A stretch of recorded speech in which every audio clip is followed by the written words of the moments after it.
I remember when I lost my mind. What's good, family? Before we jump in and start even the music, as many of y'all know, when we jump on live, I like to let people have an opportunity to jump into the live stream, jump into the chat, and while we're enjoying the music, I'll have one song on that's 3 minutes. And while we're enjoying the music, letting it air out, letting the energy build, letting people jump in and letting some eyeballs pop up on this live stream, just take a minute to jump out and be sure and subscribe, hit the bell for notifications, tap all. Be sure to like and share the content if it resonates. Don't forget to add me on Facebook. www.facebook.com/walkinwisdom888 and like our jewelry page. My wife makes some amazing pieces and we do some amazing metaphysical jewelry and art, and very, very helpful pieces to help balance energies and chakra centers. And so be sure and like at Stardust City Creations on Facebook as well. And if you receive anything from these broadcasts or any of the information we share, please be sure and donate and support the research and the work I do. I put a lot of time into it, as does Kordell and many other people in the conscious community, in sharing all of the knowledge we have and researching it and double confirming these things before we put them out there. And so it takes a lot of time. You can do that at paypal.me/walkinwisdom, Cash App $JWC44, and Venmo at Joseph-Cisneros-76. And I really encourage you, family, if you have any interesting content, any questions, any comments, anything like that, email me at joe.cisneros@yahoo.com or walkinwisdom17, that should say 17 there, at gmail.com. And let me just get that in there for anybody catching the replay. That email is walkinwisdom17@gmail.com. And also, one last thing before we get the song popping, be sure and add Kordell Deezy, our guest tonight. He goes by Kordeezy Tom on Facebook, and so that link is www.facebook.com/Kordeezy.tom, and I'll get that link up as well in the comment section after the show is done.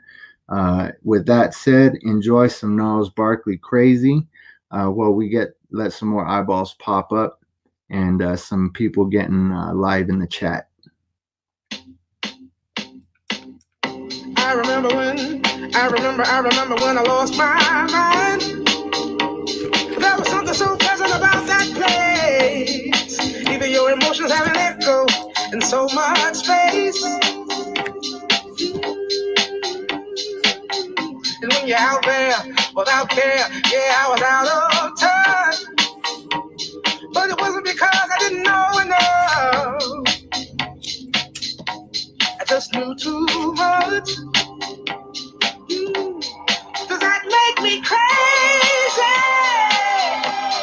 Does that make me crazy? Does that make me crazy? Possibly.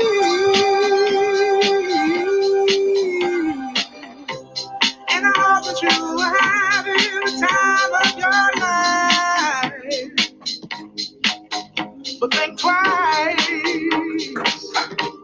That's my only advice. Oh, you took the plug for the whole TV. Come on now, who do you? Right? No. Who do you think you are?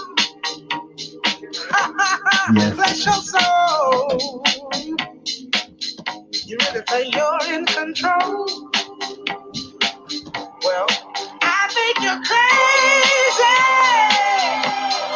I think you're crazy. I think you're crazy. Wisdom will make you look crazy, fam.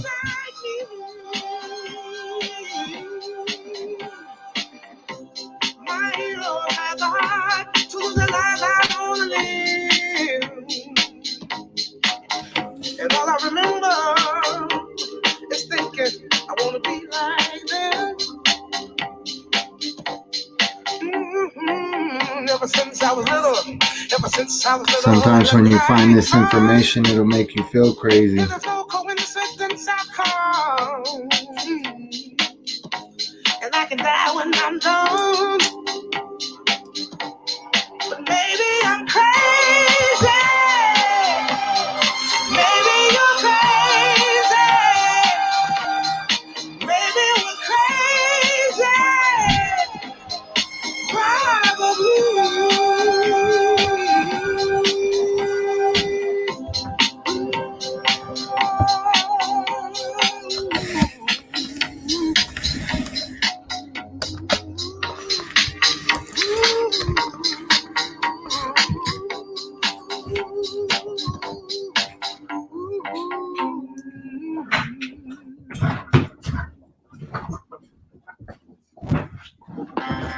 All right, so family, we are going to get started. Just wanted to take a real quick second to introduce our guest tonight, and welcome everybody in the chat. I see Robert Francis jumped in, Chloe, Rafael Flat Plane Sanchez. Good to see y'all tonight. Deezy's in the chat too, so y'all got some questions, be sure and hit the put them in all caps in the chat room if y'all got any questions for our guest tonight. If you got any questions for me, put them in all caps, that way we can be sure and see them. Let me get this down and let's get going, guys. And so again, welcome. If y'all are catching the replay, y'all are in for a treat. If y'all are here live, then you're really in for a treat because we're gonna have some great energy. This brother Kordell has some wonderful information on a ton of topics that he's researched. I like to consider him a modern day social engineer, and so I am actually gonna share my screen before we introduce him and share the definition of social engineering for all of our guests. Again, a little wisdom right off the top. Social engineering, let me just double check here, family. Let me jump into my other device, get the screen up and make sure the screen sharing is on. And it is social engineering. So let's actually pop it on full screen and look at this. It's the use of centralized planning in an attempt to manage social change and regulate the future development and behavior of a society.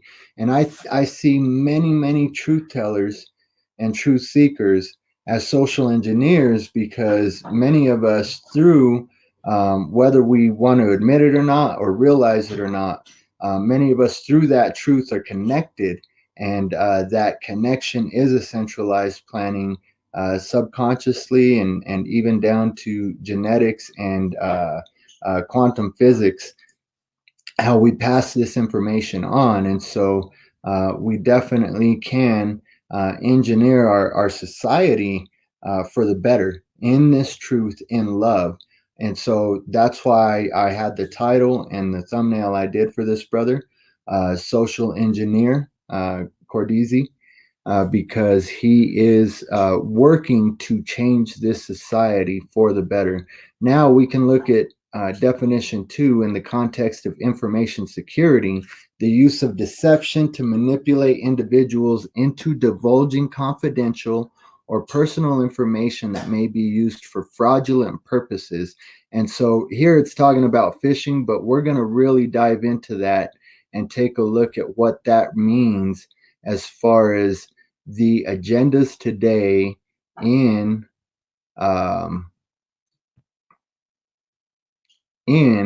trying to engineer society, the way that our governments, and even beyond our governments, because many of us know our governments are shadows and puppets, but the Kabbalistic leaders, the cabal that really runs these things, that have many branches, including the Illuminati, Freemasonry, and Skull and Bones, yada yada yada. We can go over secret societies all day, but they are social engineering our society for their own purposes, which actually, if we take a deep dive, it will lead into many, many topics that this brother has researched and shared upon, including that really uncover the way vaccines and GMOs, chemicals, big pharma, many, many, many other things,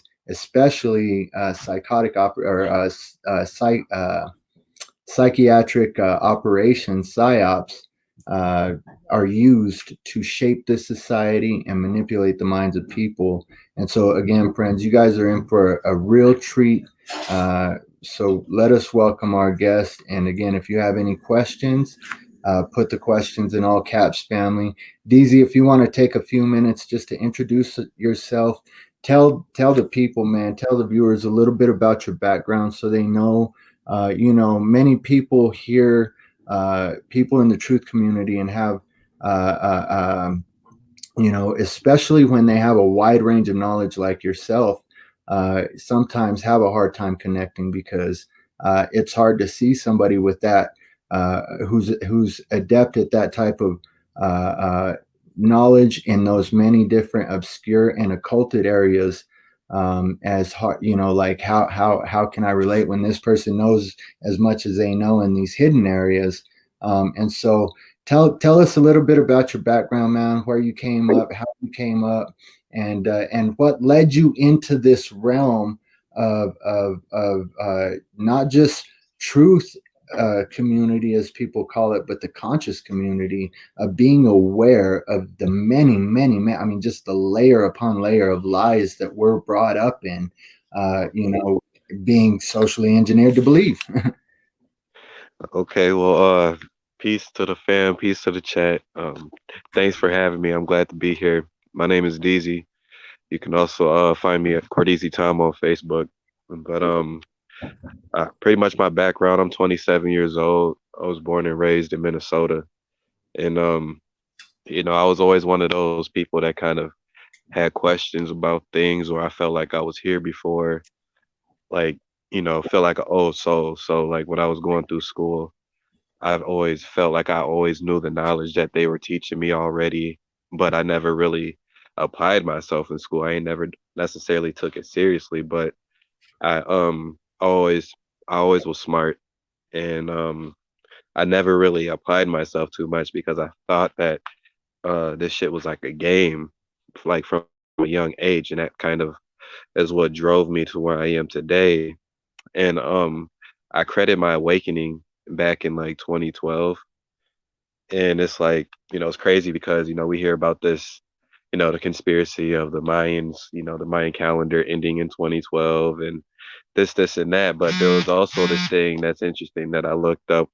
It was, talks about how like we all died in 2012 or some little rabbit hole like that. I never really made sense of it all. But what I got out of it was it was like a big, massive shift or a massive awakening in 2012 and like a lot of people kind of like caught wind of that and it was something that it felt like it happened overnight.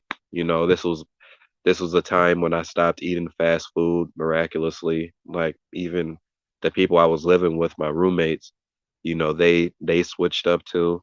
They started shopping at co-ops and started researching like a lot of videos. This is when I was first exposed to like things like Alex Jones and Infinite Waters and things like that. And there was like a big shift. And it wasn't just for me, it was with the people that was like closest to me, like in my house as well. And it may have been, we all were tripping off shrooms too. But really it really just came. However it did, it came. And after that point, I started seeing things like I read my first articles on GMOs, and I learned about how all these mainstream products and how all these mainstream, products in America are really bad for you. And there's a picture that there's like a little meme out there that like lists it, and it says Monsanto, no food shall be grown that we don't own.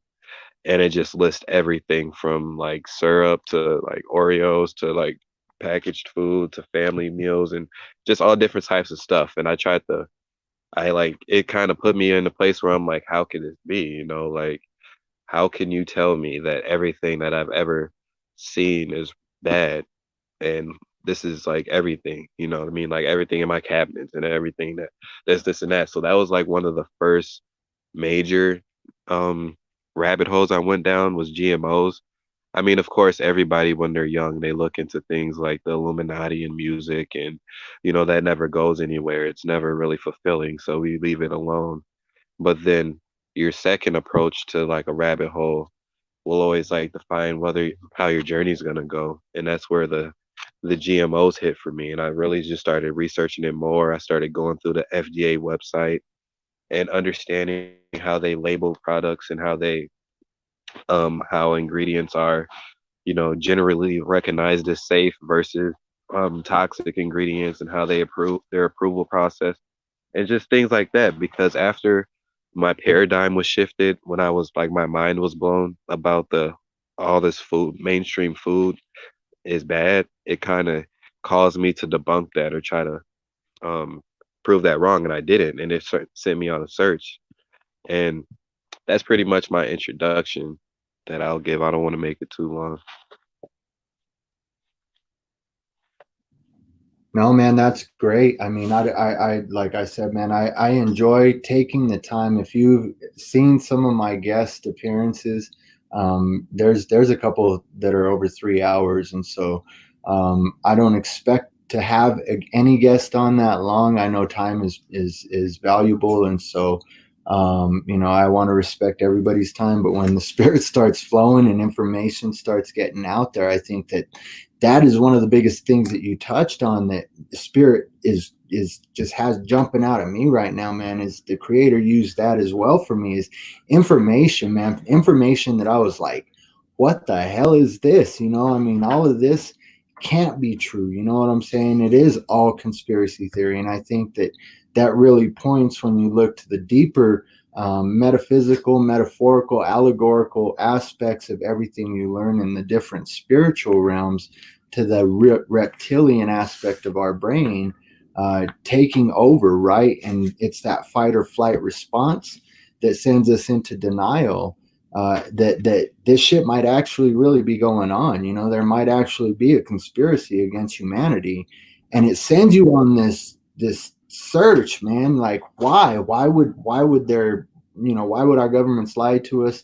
And I know that here's my thing, is like, I always like to expand in every area, because I got to remember, and I don't know if you posted something about this recently, but I always have to remind myself that at some point I was at that starting point where I couldn't believe that 99% of the shit I was being told was actually happening, and I was in that point of denial, and just so deep in that cognitive dissonance that I refused literally to believe what I was seeing, and what God was showing me, what the creator was showing me was actually going on.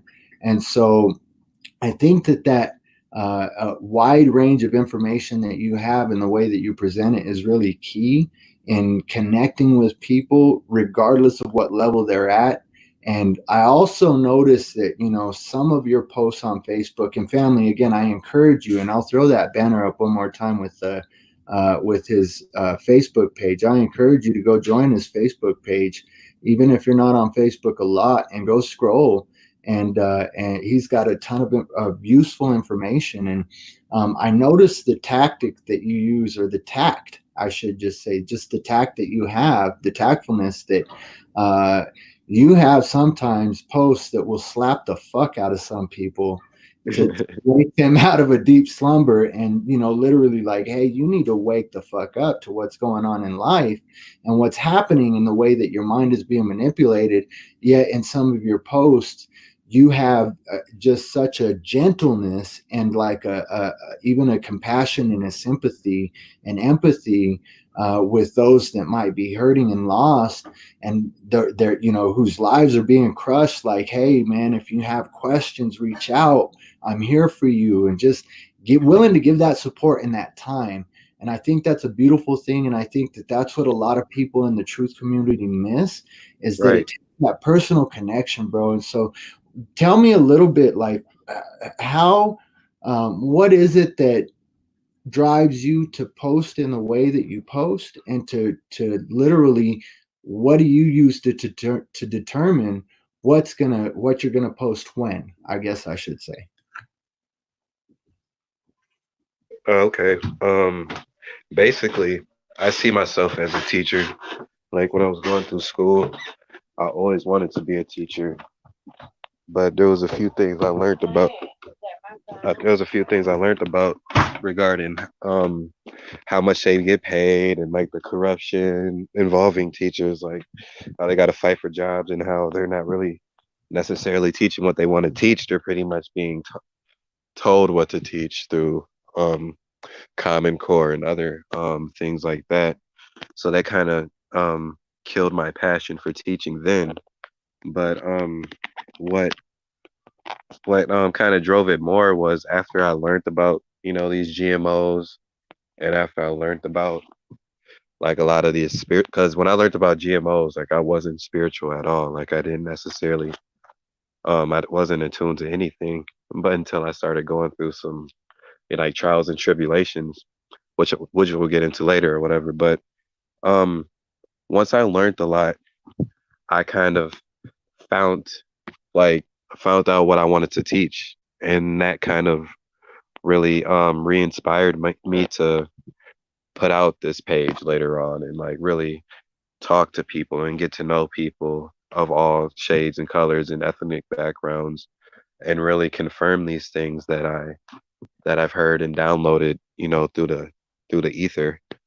And what drives me today is still just that teacher aspect.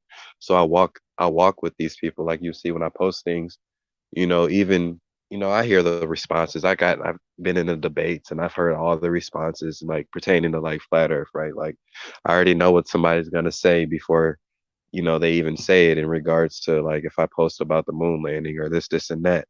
So I kind of walk with them, and then I don't treat them like they're stupid or retarded. But I do that for two reasons. I do it one because it's respectful, and when we talk to people, we want to be respectful if we want anybody to take you seriously or to get your point off successfully. But I also do it for the people that are also watching, because we always got these ghost watchers that always watch your page and never really comment, but they'll view the comments. Right. And I want them to see that, and I want them to go through the steps. And um even when the other person's not agreeing, I'm not gonna delete it or whatever. I'm gonna leave all that there, so when people go, they can read the 39 comments that I have on this post, because it's important for everybody. So that's I'm always feeling like I'm in a teacher mode, and I appreciate that, and I kind of use that to really awaken people's consciousness. Right. I think that's an excellent way to put articulate exactly why you post the way you post, man. And I think that the points just drive it home, because it took me a long time, and I think that it takes a lot of people, a lot of time, and honestly, like, one thing to have a healthy debate is one thing, but to just really have a constant division that causes a negative energy and a pool that feeds into those other dimensions and realms. Because as we know, and many of us know in the conscious community, and if you don't know, family, everything that you do has an effect on every realm. I mean, for those of you who do know, and for those of you who don't know, my time in the church, I really tie these things to scripture for those who are really stuck in that dogma of religion, It says that what you bind on earth, you bound in heaven, and what you loose on earth, you loose in heaven. And so I think that that's another thing that you touch on is getting that information from the astral realm. And so, like, I, I don't know if you really want to take it in this direction, man, but expand a little bit about that.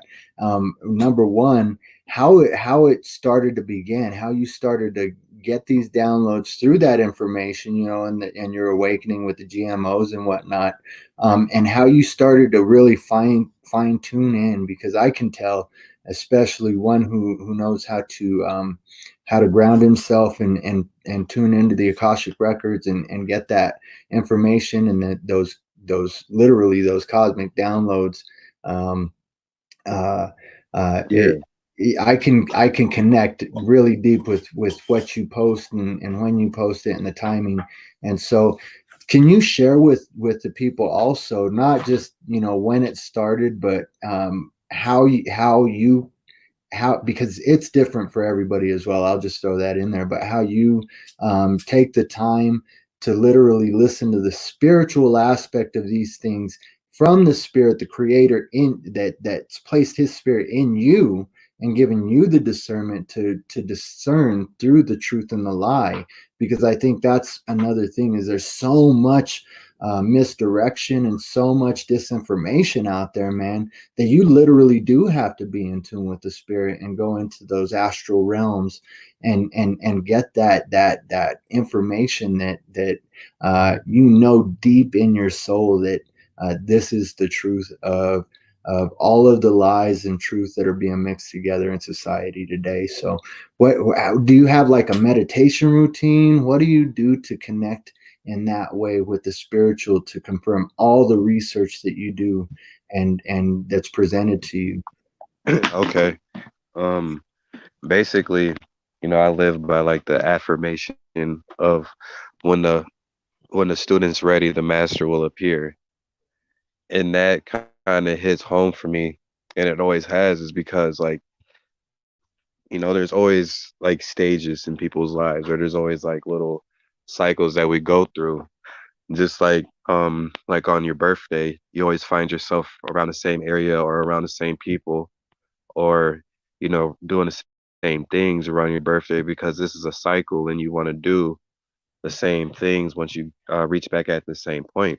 So so when we talk about growth and we talk about downloading information and we talk about seeing things and hearing things, you're not going to see nothing until you're ready for it. So getting pre-exposed to things was key and beneficial, because your attention, you can't think about nothing that's not been brought to your attention. And that's the beautiful thing about the mind. Last stream I broke down, I think, about the two different minds, the conscious mind, and then there's the super conscious mind, or the collective conscious, and then the super conscious mind, which is basically the source, and how everybody is an individual reflection of the source, but everybody is an independent, everybody has their own independent programming. But what's been happening with these governments and this television and other type of programming is there's been a homogenization, which means everything is trying to become one, and everything, like, they're removing the variety and giving everybody their thoughts. So there's been tough times with having our own thoughts, because a lot of our thoughts have been given to us. So so what's important is obviously meditating. But how do you meditate? What's meditating? People feel like when you're meditating, you have to set time aside to meditate, or "Oh, okay, when I get home, I'm gonna meditate." But I don't view meditating like that. I view meditating as something as just being in the moment. As long as you're fully in the moment, which is the only thing that ever really exists, is this very moment. And as soon as you say it, it's already gone. So you have to try to capture the moment. You have to try to slow down time, and you have to try to analyze why people are saying the things that they are saying to you. Why are you at the place you are at? Why are you doing the things you're doing? And really backstep and really try to determine where these seeds come from. And it's a lot. It's a lot of mind work. And I it took me quite a while and a few books to understand a lot of things. And I encourage everybody to research manifestation and the law of attraction and the seven other spiritual laws and become familiar on how you create your own reality. And that's something that I've noted. That's something that when I researched is what helped me get a grasp on all of this. That's when I became spiritual. And that only happened when I was at my lowest point in life. Like I was, homeless.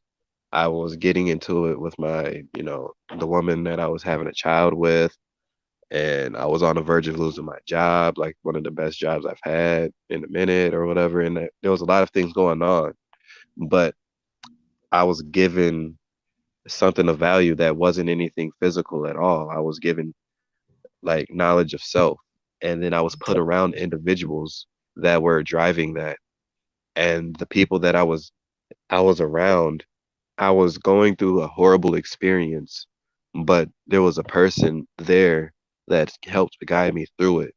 And that right there was duality. And like as much as you swing down, there's always a recourse or like a silver Mm. lining or like the light type of thing, because there has to be through duality, because hot and cold are measuring temperature.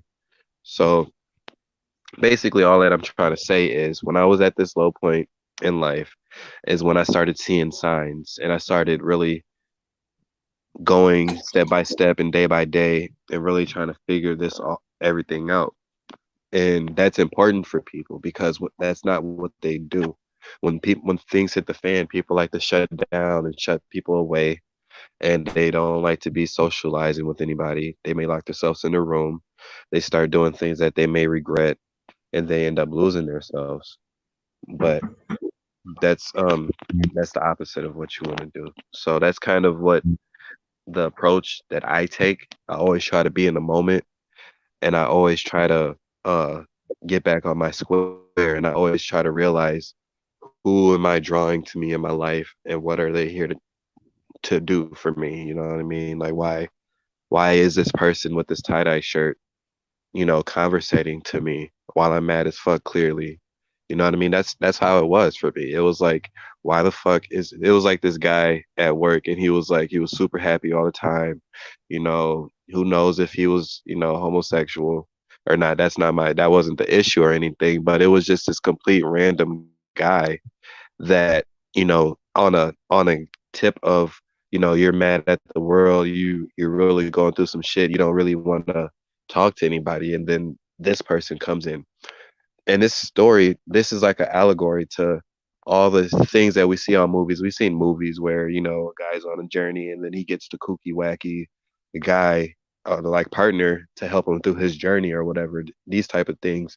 And what I'm basically trying to say is, instead of me being shut down at the world, mad at the world, I sat here and sat with him at lunch. I sat here and got to know him. I asked him, why does he have rocks in his water and this type of stuff. And then that's when I learned that shungite, which is a stone, it helps like purify water and these type of things. And he gave me some of my first stones.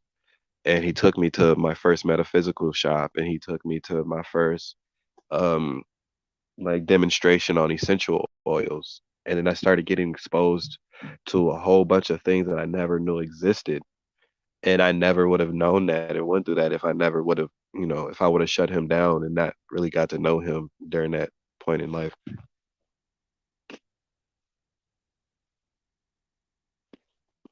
But yeah, that's it. And we can I don't know if there was another question that you asked in there. I kind of rambled, but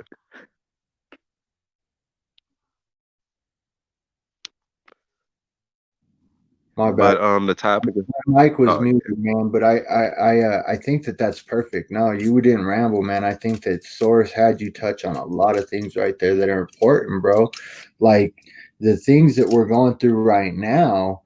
You see collectively exactly what you were talking about, this dark point, man, like this thing that's going on in everybody's life, whether they want to admit it or not. These energies that are just pushing people into these dark corners of really doing that shadow work and seeing that reflection, that this outward projection is a reflection of the inner person, and the collective. minds of all of us collectively. And and so I think that that's important that you touched on that, man, because I mentioned this in a previous broadcast in this post from this brother Fabian. It says all external negativity is illusory, and right now what's going on with this whole psyop with the coronavirus. He touches on a virus or even 5G, the things that are going on with 5G. They serve to teach us and reflect our interconnectedness through pain. Many will receive our unity in that we're all one. Therefore, gain is the result of this illusory pain.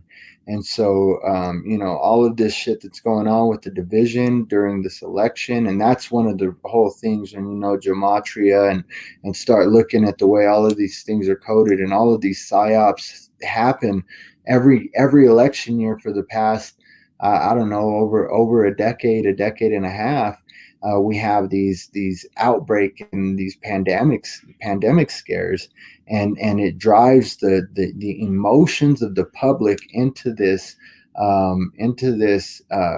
just a realm of fear, right? And so it drives the collective into not only being stuck in this place of bondage of fear, but allowing that fear to create and manifest this outward chaos, which I think that in the big scheme of things, as I've been mentioning to my wife, every time there's some kind of a cosmic alignment, and these ones that have recently been happening, the last time anything that's aligned even close to what it is now was during the Reformation, and that was just an opportunity for the Vatican to insert the Reformation movement and the modern Catholic Church that we have today, which we all know is just another version to control the masses. You know what I'm saying? And so, at least the way it's given with the doctrines it's given, because I think we would both agree that every culture's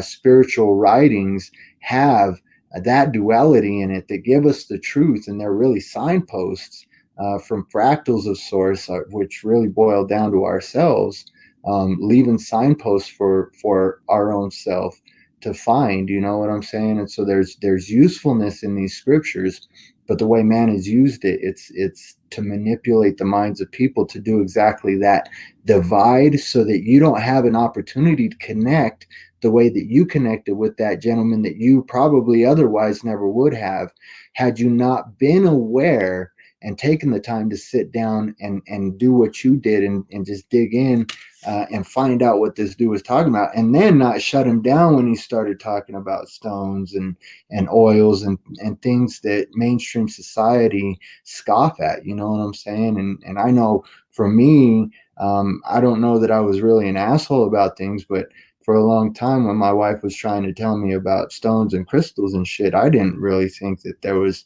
any validity to those things, because I was serving in the church, and I just was like, there's no, and I do believe I've come full circle to believing that there is no power greater than that which is inside you. But I understand now the whole aspect of intention and thought and emotion combined with the vibration and frequency of speech, which people refer to as prayer. And people in the modern church don't realize that they're actually doing a type of magic when they're praying and going into Right. their quote prayer closet. And so I think you touched on a lot of very important things right there, man. But one of the most important things that I want to use to lead into the next segment of giving you the floor is that connectedness, bro, and the way that how did that affect you in allowing yourself again to just use the discernment that the spirit was giving you to not just connect with that dude that was trying to connect with you, but that to then turn around and take what you were learning, not just in the GMO aspect, but with the metaphysical aspects that you were learning from this new friend of yours.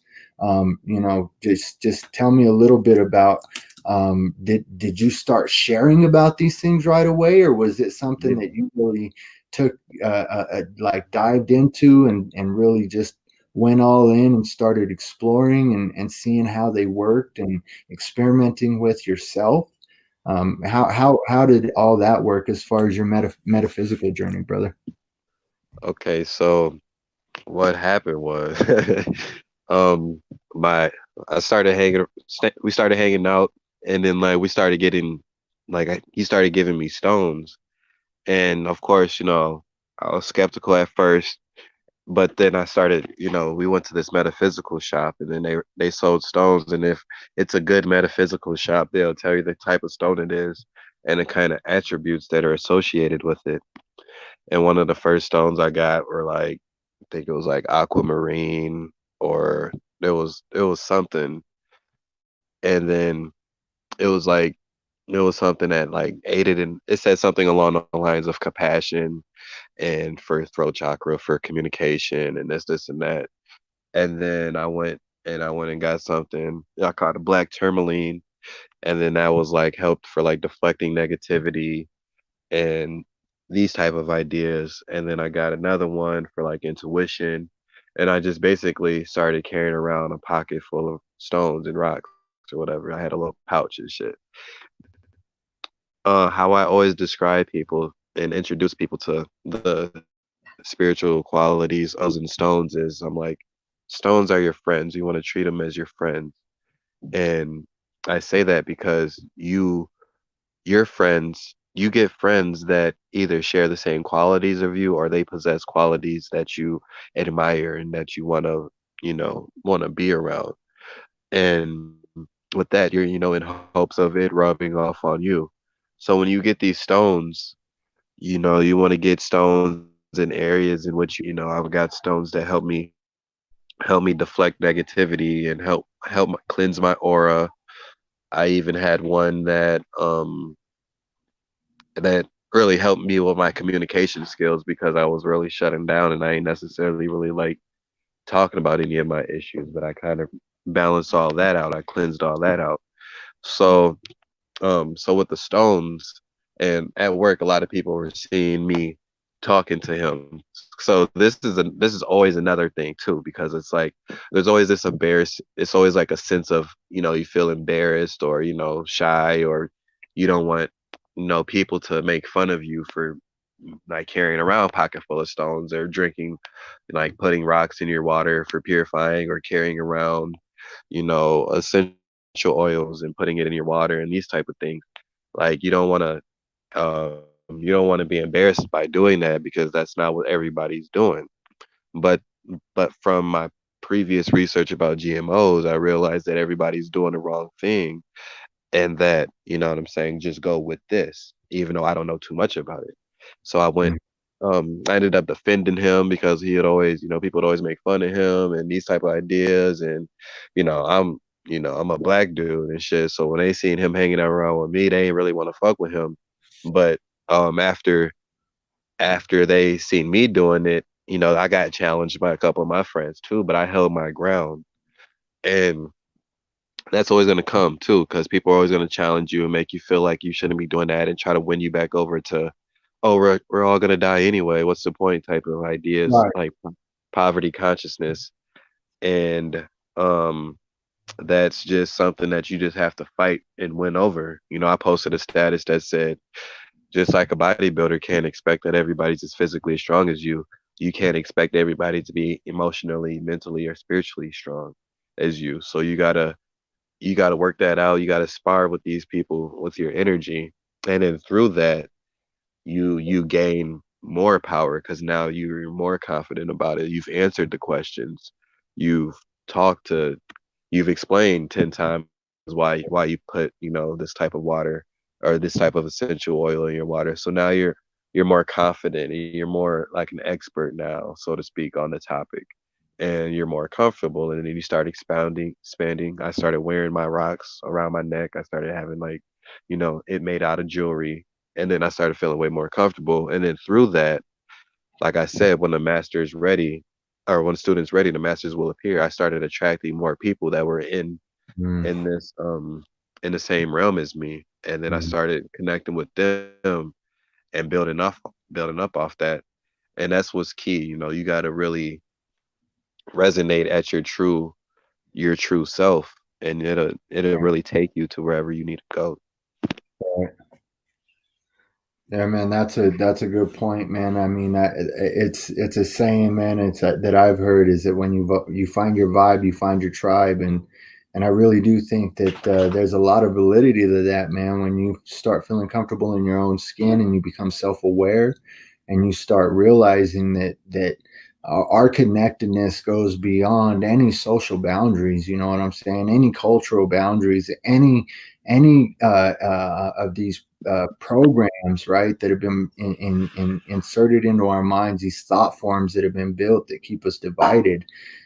It really takes finding that interconnectedness and going deep within and learning about yourself, and then learning about the metaphysical aspects of the way everything around you affects you, and the vibration and frequency of, like you said, starting out with stones, and even on the flip side, the way that the GMOs and all of these other conspiracies that there are against humanity, the chemtrails and vaccines, yada yada yada, on and on and on. I mean, we can go on probably for another hour just listing the shit that's out there, being Right. used to attack not just the mind but the body as well.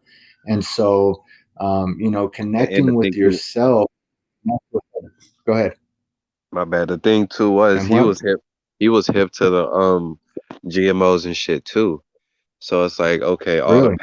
all the past data that I learned, it came, and I could I came with previously saved data regarding this stuff. So I wasn't like a total newbie, you know what I mean? I already knew a little bit, so it was kind of easier for me to really start getting into what he was talking about with the stones and the essential oils.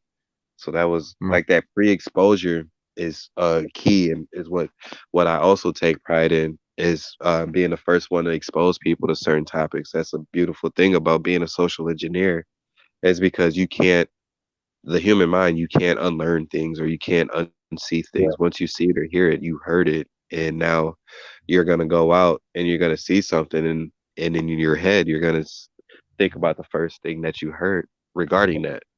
Like, if if somebody tells you that, you know, these type of people are attractive, they really like this type of person, and try to put a certain type onto you, like, for me, like, if you're dark skinned, they like, oh, you gotta have a light skinned girlfriend. Woo, woo, woo, woo. The light skinned girl's better. Woo, woo, woo, woo.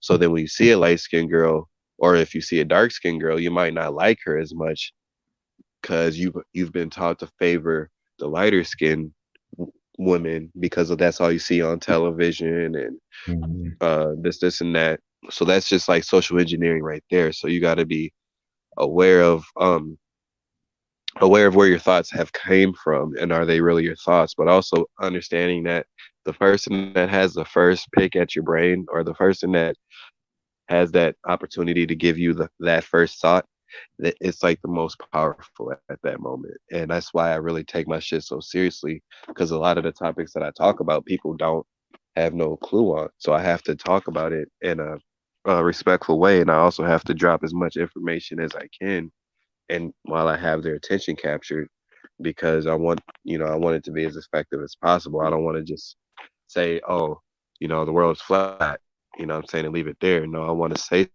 something, and when I say it, I want you to not be able to unsee it or unhear it. If I say the sun and the moon are out at the same time, that's not necessarily possible on a flat, on a, globe earth with the woo. I want you, when you go and see that, I want that to be ringing through your head. You know what I mean? So there's something about that that's important, that pre-exposure, and that's something also that there's something that I wanted to talk about. There's a lot of people that always try to come at people like, oh, he's a shill, don't listen to him, he's a shill, young Right. Pharaoh this, young Pharaoh that, and I'm just like, okay, you know, I don't want to take away none of these steps in this game, because I recognize the steps that I took to get where I'm at today, and it was all Mhm. baby steps, you know what I mean? So I went from the infinite waters, diving deep, to fucking first of all, I'm listening to hip hop and world star hip hop all day, you know what I mean? So my attention span is, 5 five, 4 or 5 minutes tops. You know what I mean? So then I switched to Infinite Waters, and then that was 20-minute videos. But the people around me, man, this motherfucker, why you listening to him? Oh, sorry for my language. This dude, he why you listening to him and this and that? It's all long. Nobody wants to watch this and woo. But that 20 watching those 20-minute videos got me ready, because then when I switched up and started listening to Young Pharaoh for a while, I'm like, okay, this is 20-minute videos. He's not as positive as, you know what I'm saying, Infinite Waters do, but I'ma still run with it because he's still spitting knowledge. And then after I listened to all of his stuff, I wanted to seek more. And I was getting that was my introduction, because I never knew this type of stuff existed. All I knew on YouTube was to listen to music, and that was it, or fighting videos or funny little vines or whatever. So I started Right. doing once I started like applying myself and looking up these type different type of things, then that's when I started attracting more people who I am like, and just really going down different avenues. Dude, I think that that's really that's big to point out, you know, is the baby steps is I think that at one point I was pretty abrasive and not just you know, I used to throw around ignorant a lot, you know, the word ignorant, and tell people they were ignorant and they were blind or they were asleep, or you know, that they were sheeple, things like that. And it was hard for people to connect. And I think I turned a lot of people off to even seeking any kind of follow up with anything that I might have said. And I think that regardless, the creator will use it because, like you said, once that thought's been planted, you can't unlearn it. And so even if they heard it and didn't resonate with it and aren't getting any information from me anymore, I think that it probably led them on a search. And so you know, those baby steps. And I think that with the fact that you said, you know, having that teacher mindset, that's important. So family, if you're coming into this knowledge, man, I think that I cannot stress, that might sound like a simple statement from this brother, but I cannot stress the importance, man. I mean, my wife is such a rock for me she was telling me that and encouraging me in that when I was still being a total dick to people.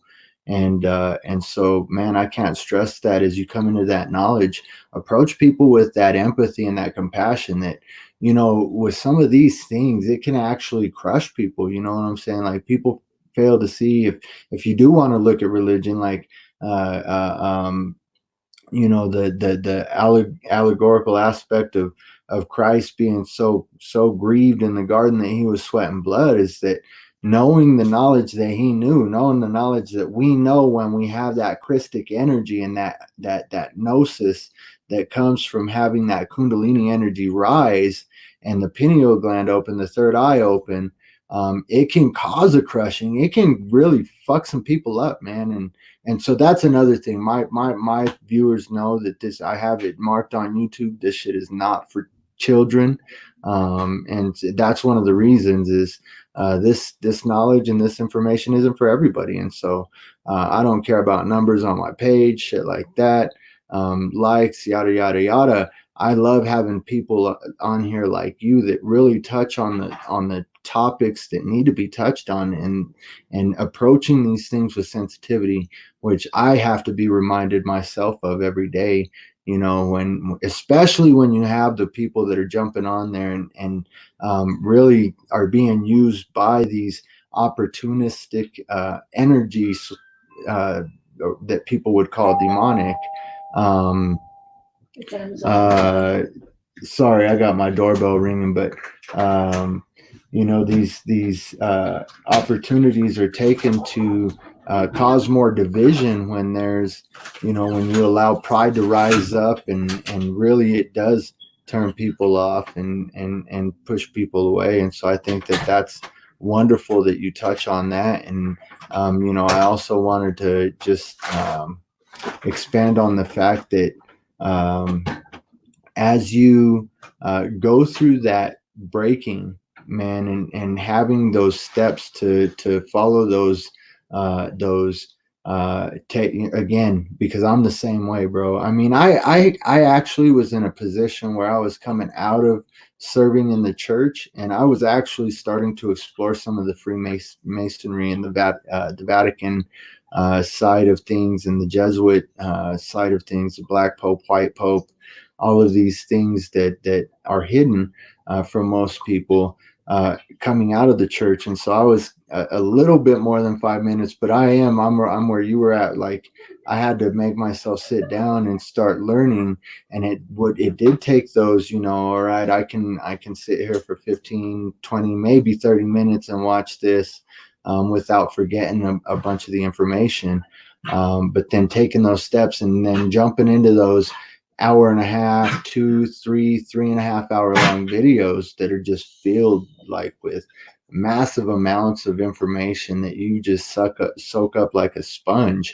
I think it's a procedure, like you said, that's important for everybody to go through, and we should take the time not to. And I think this is where I failed in the past, not to force other people into that area that we're at right now, by trying to, like, I don't know, I guess I'm trying to say we can't force the expansion of other people's minds to the level that our own is at, because just like there's some out there that have maybe an expanded knowledge in other areas that we might not. We don't want to be belittled by them. We don't want to be, called neophytes, and looked down on and scoffed at. And so I think, man, it's just, I love, again, the flow and the energy when we have. I haven't had a guest on in a while, man, and I know the timing was right, and everything you're touching on is just so key for the time that we're in right now, especially with the social engineering that's going on right now.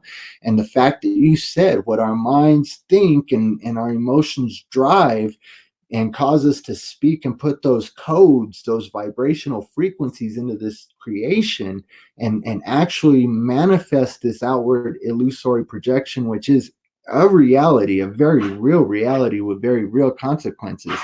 Um, I think that, just again, the synchronicity is on point.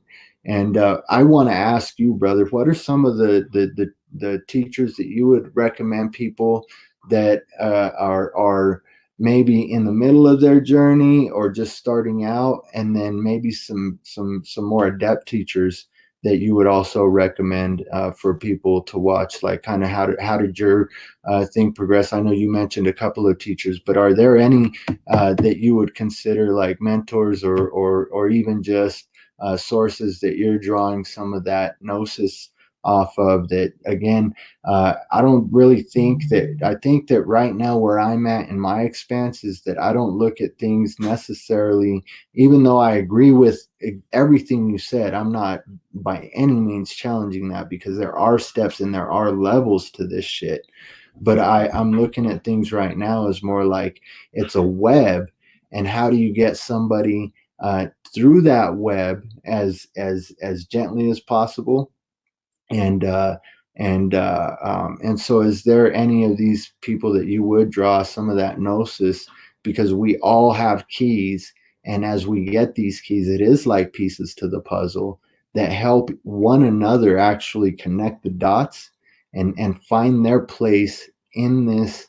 Because it is literally, whether you want to get spiritual about it or not, it is literally a spiritual warfare that we face with the duality that we have in the 666 carbon beast, the carbon-based beast man that we have, that produces the lust of the flesh and the pride of life, etc., etc., and the Christic energy that crowns our crown chakra and fills our body with light, and is actually, I mean, what I believe in the research I found, is changing our plasma structure into a more crystalline structure, which is that Christic structure, which is the anointing of that Christic gnosis, of connecting with source, like Christ said in the allegorical. Whether I don't want to turn people off by saying it was a created story, and I don't want to turn people off by saying, oh, it's 100% fact. But however you look at it, when it says, that I and the Father are one, right? And so, like, we can connect with that source energy that gives you that Akashic knowledge and that gnosis of all things.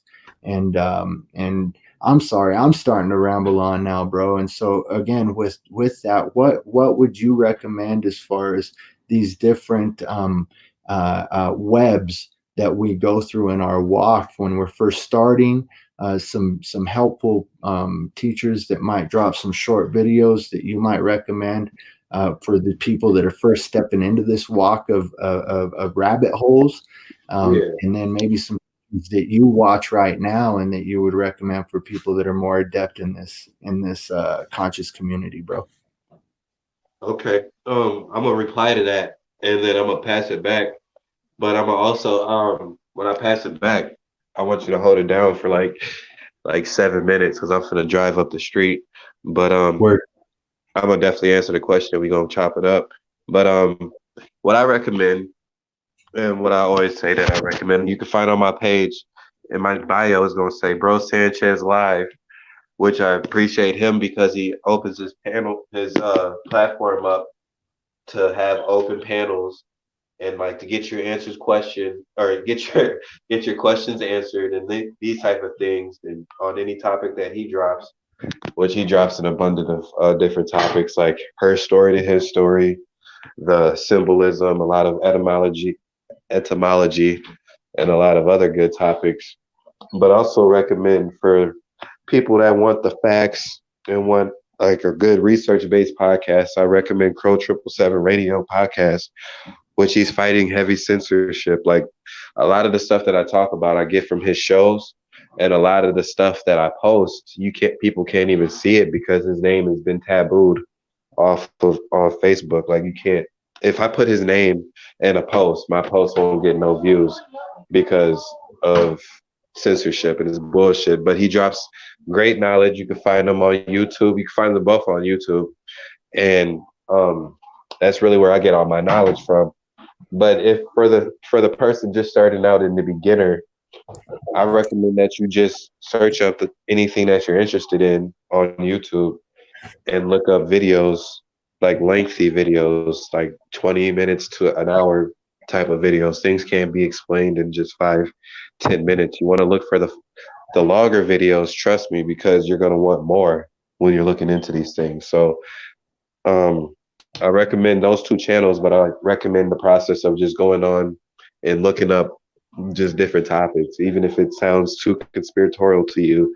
Just look it up and see where it leads you, and from there, you'll find yourself back at a certain point, probably back at Bro Sanchez posted because they all post. They talk about a lot of different stuff, so you might meet us back and cross paths again. But that's what I'm gonna recommend. But also, I'm gonna drive up the street real quick, bro. But I'm still on the show, All right. so if you could, I'm listening though. I'm still listening. I just don't want my babies to be screaming in the background while I get them all in the car.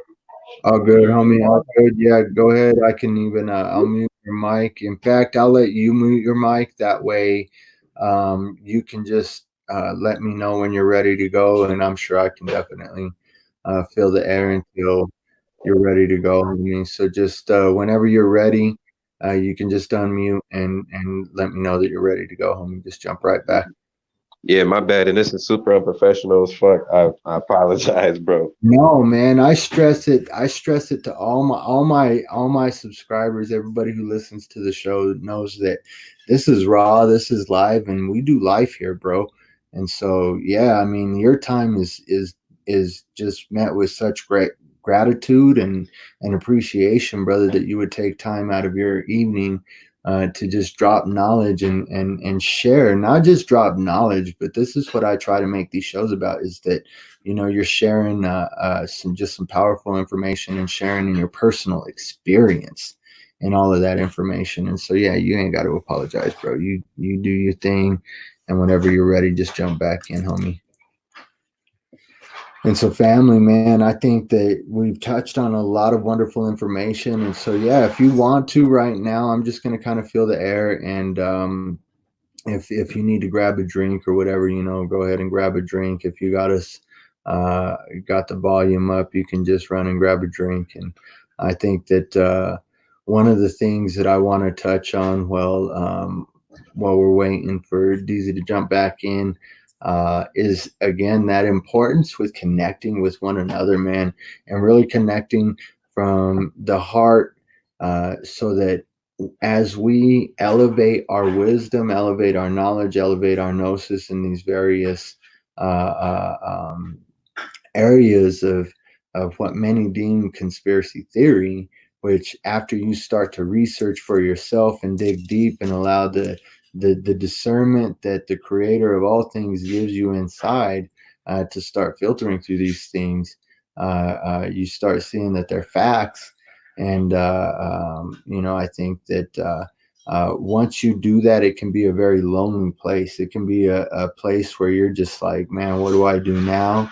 I don't know where to go with this information. I don't know what to think about it. And I think that can drive you into a place where you can start to isolate, and things get very dark. I think that one of the things that I didn't really take a lot of care with, and I got to go back and watch some of my older content and see how it was presented, and if I was still having any kind of dogmatic views from that were programmed in from the church, which I'm sure some of the videos do.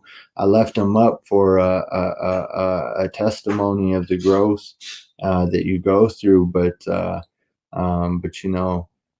we do got to be careful with how we present this information, because it can cause a great wave of confusion and anxiety and fear in the heart, man, when we're met with this kind of mind-blowing truth. It's one of those things. Especially one thing that I know that I'd love to touch on when Deezy's back is we're going to touch on many of the things that I've been talking about, is the fact that our thoughts and emotions really drive this outward projection, and that it really does take coming to a place of having a security in the heart and in the mind, to know that we have the uh, as it says in Scripture, the inheritances of Christ. We have that office. We have. And if you study etymology, as he mentioned, if you study a lot of these languages and a lot of these religious writings from many different cultures, you start to begin to realize that Christic energy, that office of Christ, comes from within. And once you start to research, again, I came through a lot of downloads and just connecting with source with the conspiracy of fluoride in the water, fluoride in the toothpaste. I remember as a little kid being in school and having to chew on fluoride tablets when the dentist would come with their presentation and have these little packets for you to take home with a little personal sized toothpaste, and you got your toothbrush and your little toy or sticker or whatever the hell they wanted to put in there to entice you and get you hooked on that shit. But it really was stuff that was going on for who knows how long. I mean, these things, when you dive in, I don't have the numbers in front of me, but I know I've got my research here on my devices that I've got patents and dates, and really when you start to dig, you see how these well thought out and laid out plans are actually being implemented. And even touching on the episode about coronavirus, 5G, and how all of that shit was programmed in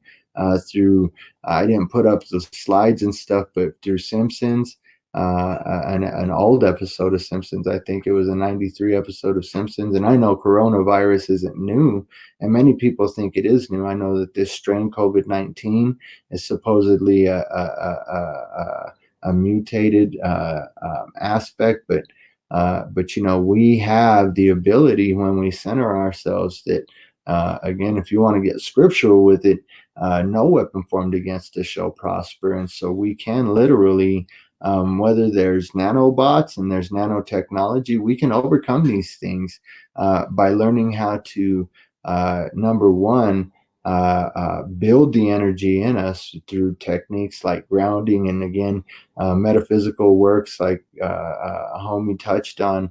That's one thing that I love that he touched on tonight is, um, I make jewelry and my wife makes jewelry, and it's actually their metaphysical tools. And so I appreciate that, Raphael. I really do, brother.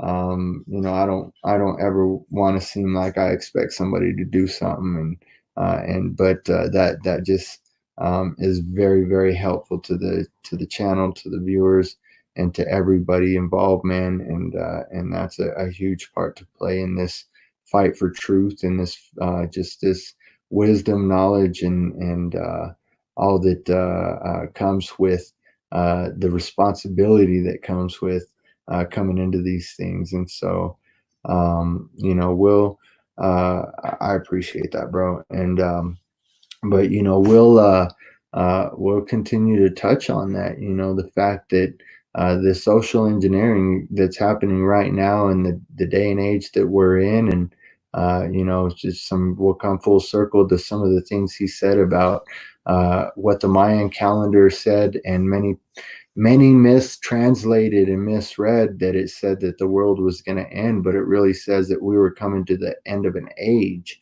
And when you start to look and tie in what they were talking about regarding coming to the end of an age, uh, it's really an amazing and an awesome thing. And that's part of the fear propagation and the manipulation of the minds of men right now, is to try and seed in, to drop seeds of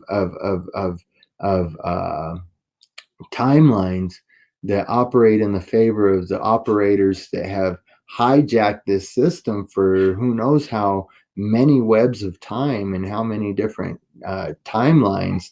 And they're all coming together now as we come into this wisdom and knowledge of what we were, what we've gone through, and what we really are, what we house inside of us. Just the power of the living God, the power of the source creator, the energy that brings forth all living things, and not only all living things, not limited to that, but all things in general.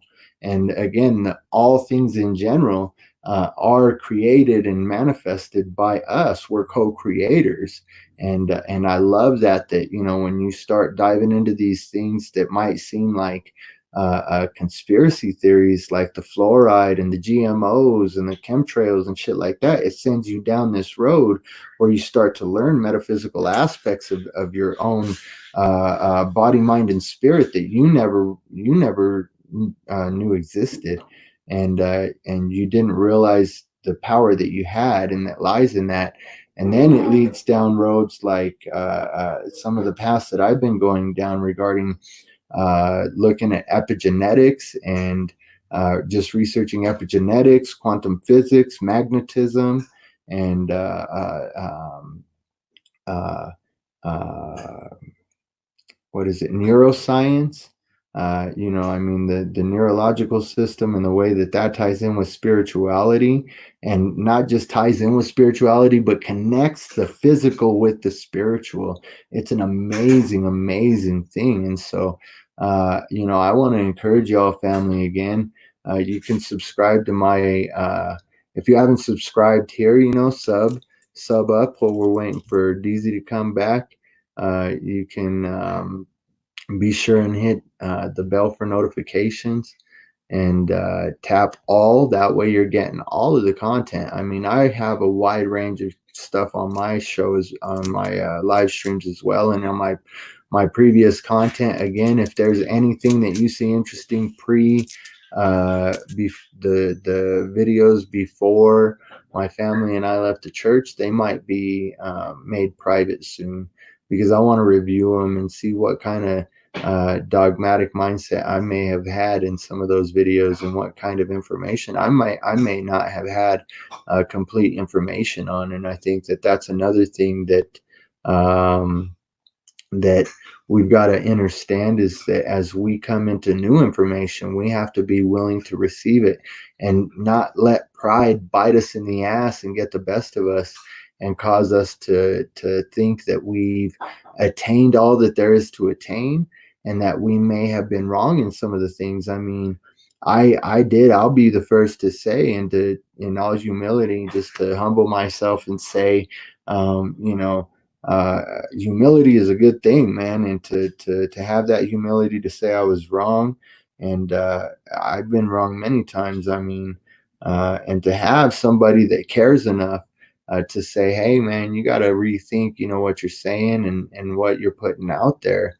Uh, my wife was that rock for me that was like, that had the courage to sit, many times when I was being dogmatic and being confrontational and just like, I'll just say it, being a dick, man. I was being really rude to a lot of people that I cared about, and really just belittling them. And sometimes knowledge, that's where knowledge puffs up, man. And so we got to be careful of that, because knowledge is powerful.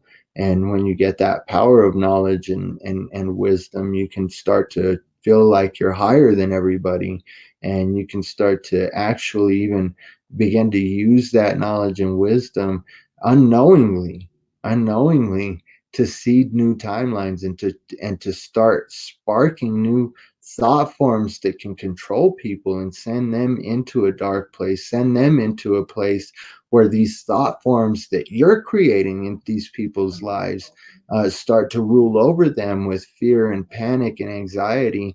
And those type of energies start to build up in their lives and affect their families. And it's all something that I believe, even as we do that in our own ignorance, when we're neophytes and we're just learning and coming into these new truths.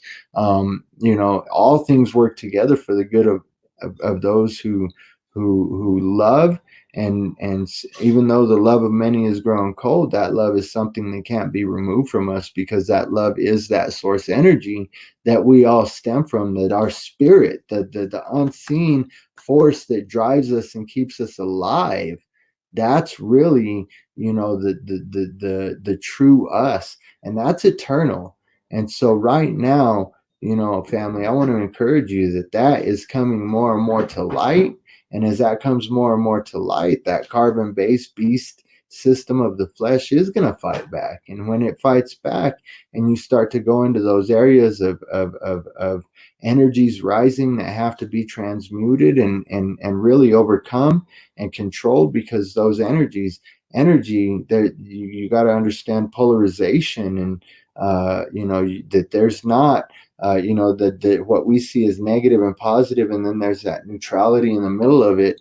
That magnetism and polarization of magnetism. As we bring that under control, the energy can be transmuted to be to push and to pull all things. And so we can really change this whole thing, by being present spiritually, mentally, and realizing, that some of this bullshit that's being put out there, that I'm not the body. You know what, we're all things. If we come from that source energy, then we are all things. And just like it says in Colossians 1:16 about Christ, if we're the office of Christ, the body of Christ, which Christianity teaches anyway, one of the hidden things is that he's the head, we're the body, man. It's just the one that came before us, our own fragment of source, our own mirror of ourself that came before us and left that signpost that, look, I'm making a way for you to realize that Christ, that Christic energy is in you, and that you are a son of God, and that you have this power to create. And when Colossians 1:16 says that all things are created for, by, through him, and all things are held together through him, that means us too, family, that we're the sons of God, and that we have the ability to transmute not only this reality and all things in it, but our own bodies, our own organic sleeves, and keep them organic and bring them back to perfection, be going beyond the days that we read in the Old Testament, or any of these other ancient writings that come out of Kemet or any other place, and where it speaks of people living for hundreds of years, You know, I mean, even in the biblical stories, pre-flood, people were living for close to 1,000 years. Methuselah lived, you know, the longest supposed recorded person in the Bible, for almost 1,000 years. And so I think that even before that, where it speaks of the archangels and these eternal beings, you know what I'm saying? Like these heavenly or other dimensionally, these extraterrestrial beings, you know what I'm saying? That are immortal.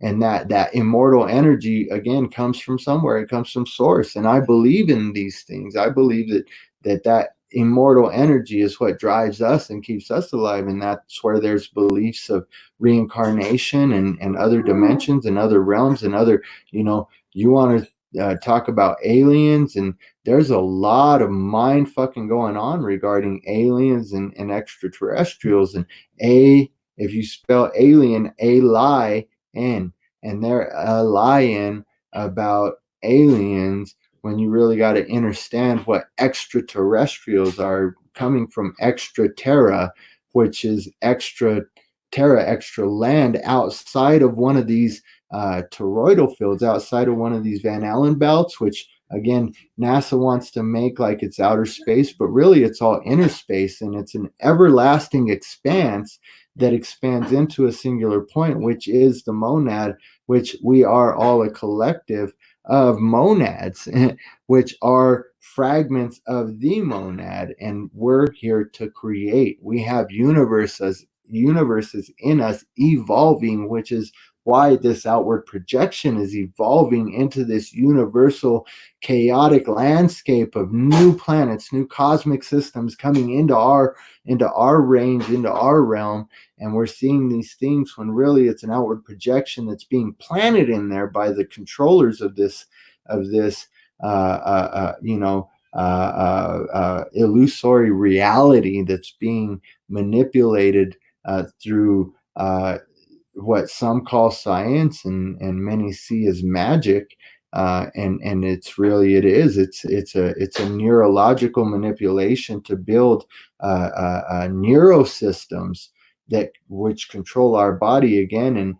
And those that are a fall to this hypnotic state can be manipulated to get sick through thought and intention. And you know, one of the things when I was facing my illness recently was I knew that if I went to the doctor, this is something that source told me, that subliminal programming, that subconscious programming of hearing the doctor say and hearing other professionals say and specialists say you have cancer will literally make me sick.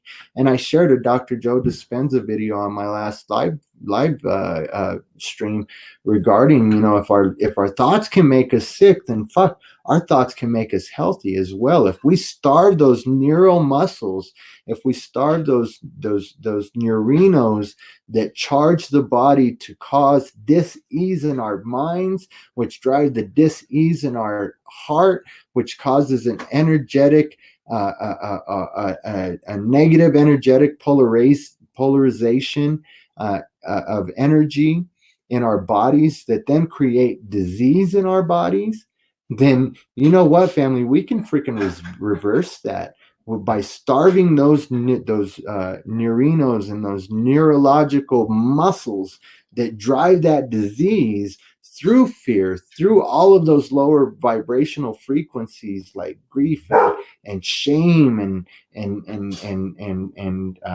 all of those things that cause us to produce the hormones that literally open those voltage gated calcium channels that cause our cells to become immunocompromised, and then our bodies to be immunocompromised. And that's why the vaccines are all a psyop and a mind fuck, and these diseases, these viruses. You know what? The human body is amazing, and when you have the power of thought and energy and the control to put that energy in motion, which is the emotion, the coupling of the heart, which is 5,000 times stronger. The field it emits is 5,000 times stronger than that of the mind. And you combine those two fields, and then you understand the literal magic that our frequencies, that the combined with the intent, the thought of our minds and the intent of our heart, carry very real, very real consequences to our reality and our outward projection and what we're experiencing as reality. I seen this thing posted on Facebook about it was showing this illusion of these squares that were it looked like they were moving, but when the light stopped, the background light was flashing black and white, and when the light stopped, these squares were stationary, right?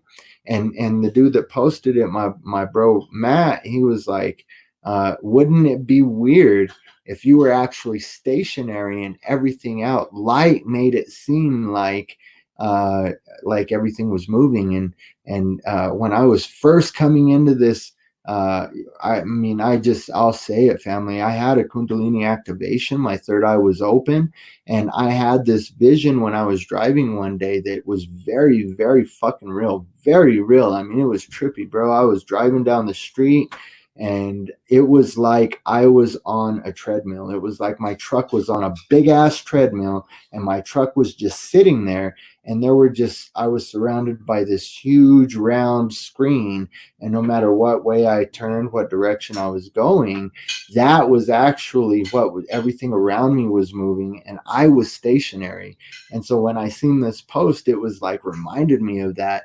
And it really points to the fact that things, when they enter our mind, the subconscious, and the things that are planted in the subconscious are creating what we're actually experiencing. And we have to take that power back and understand the power behind social engineering, and take that power back and be social engineers ourselves, and share that wisdom and that knowledge, but do it in a tactful way where we get to connect with people and we get to actually share the growth of that whole quantum consciousness that brings about a self-awareness that, again, helps you understand your power, your strength, your sovereignty, and your divinity, because that's what it points down to, family. And that's why with knowledge comes great responsibility, and with power comes great responsibility. And that's another reason why we got to stop looking at everything that's demonized as evil, and understand that there are what we call evil people out there are actually opportunists, right? They want to take, no matter who they've got an opportunity to take from, they want to take to elevate themselves and to build up their own wealth and their own gain. And just like that is happening on this realm, it's binding and loosing the same kind of behaviors in these other dimensions, in the heavenly realm, so to speak, in the various heavens and hells that we have. And right now there's a merging of it all, or not a merging of it all, but a realization that it's all connected. And then in that, we're being given, in our sovereignty and our free will, a choice. What reality are we going to create for all of eternity? Because in this cosmic alignment, that's what's happening, is we're coming into an age of knowing, and an age of giving that power, from being kids that, strap up your fucking boots and pick up your put on your big boy pants, your big boy panties, whatever you want to say, your big girl panties. You got to realize that we have to take responsibility for our own creative abilities, and say, you know what, I've heard it said before, I don't want that kind of responsibility to be God or to be Christ. You know what, I'm not saying that you're the one sovereign God, but you have the sovereignty of the Father and of that main source energy, the creator of all things. And he's given you that authority and that inheritance of the Son to be a co-creator and bring about this reality, which again in the scriptures says that we can't, that we're going, that the old earth is going to pass away, and that we're going to have a new heaven and a new earth. And family, we're the co-creators of that new heaven and new earth. And so what realm are you creating for yourself? What space are you creating for yourself that's based on the fear that's propagated, that's going on today? Are you buying into the fear? Are you taking everything that's on mainstream media and even the programming that's being put out in the music industry and in the in the entertainment industry in Hollywood, like even that's been inverted. Like Hollywood, that's Palo Santo, I believe. That's a wood that's burned in rituals that have been demonized that can actually be very helpful. And even that's been inverted to call it Hollywood. And this it's a magic. And instead of what that's used for is to move out these negative energies, to polarize them, and to just clear them out, not only of your living space but even out of your own personal space, and from attaching to your own energy source, which is our aura, and causing deeper and deeper tears in our aura, feeding off of that energy.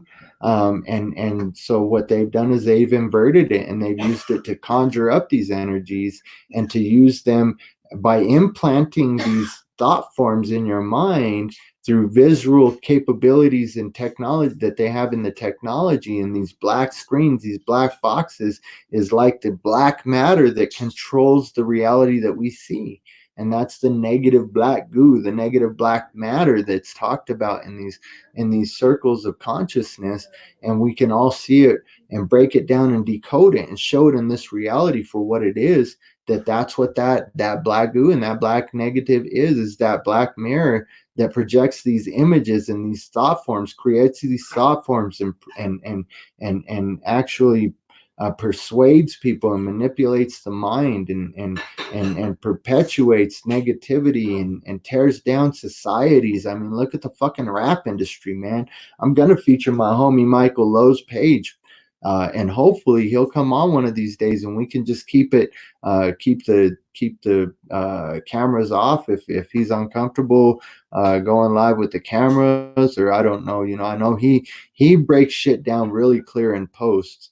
And so I'm going to feature his page on one of these shows and show, even through basic gematria, how all of these things are connected, and it's all a mind fuck.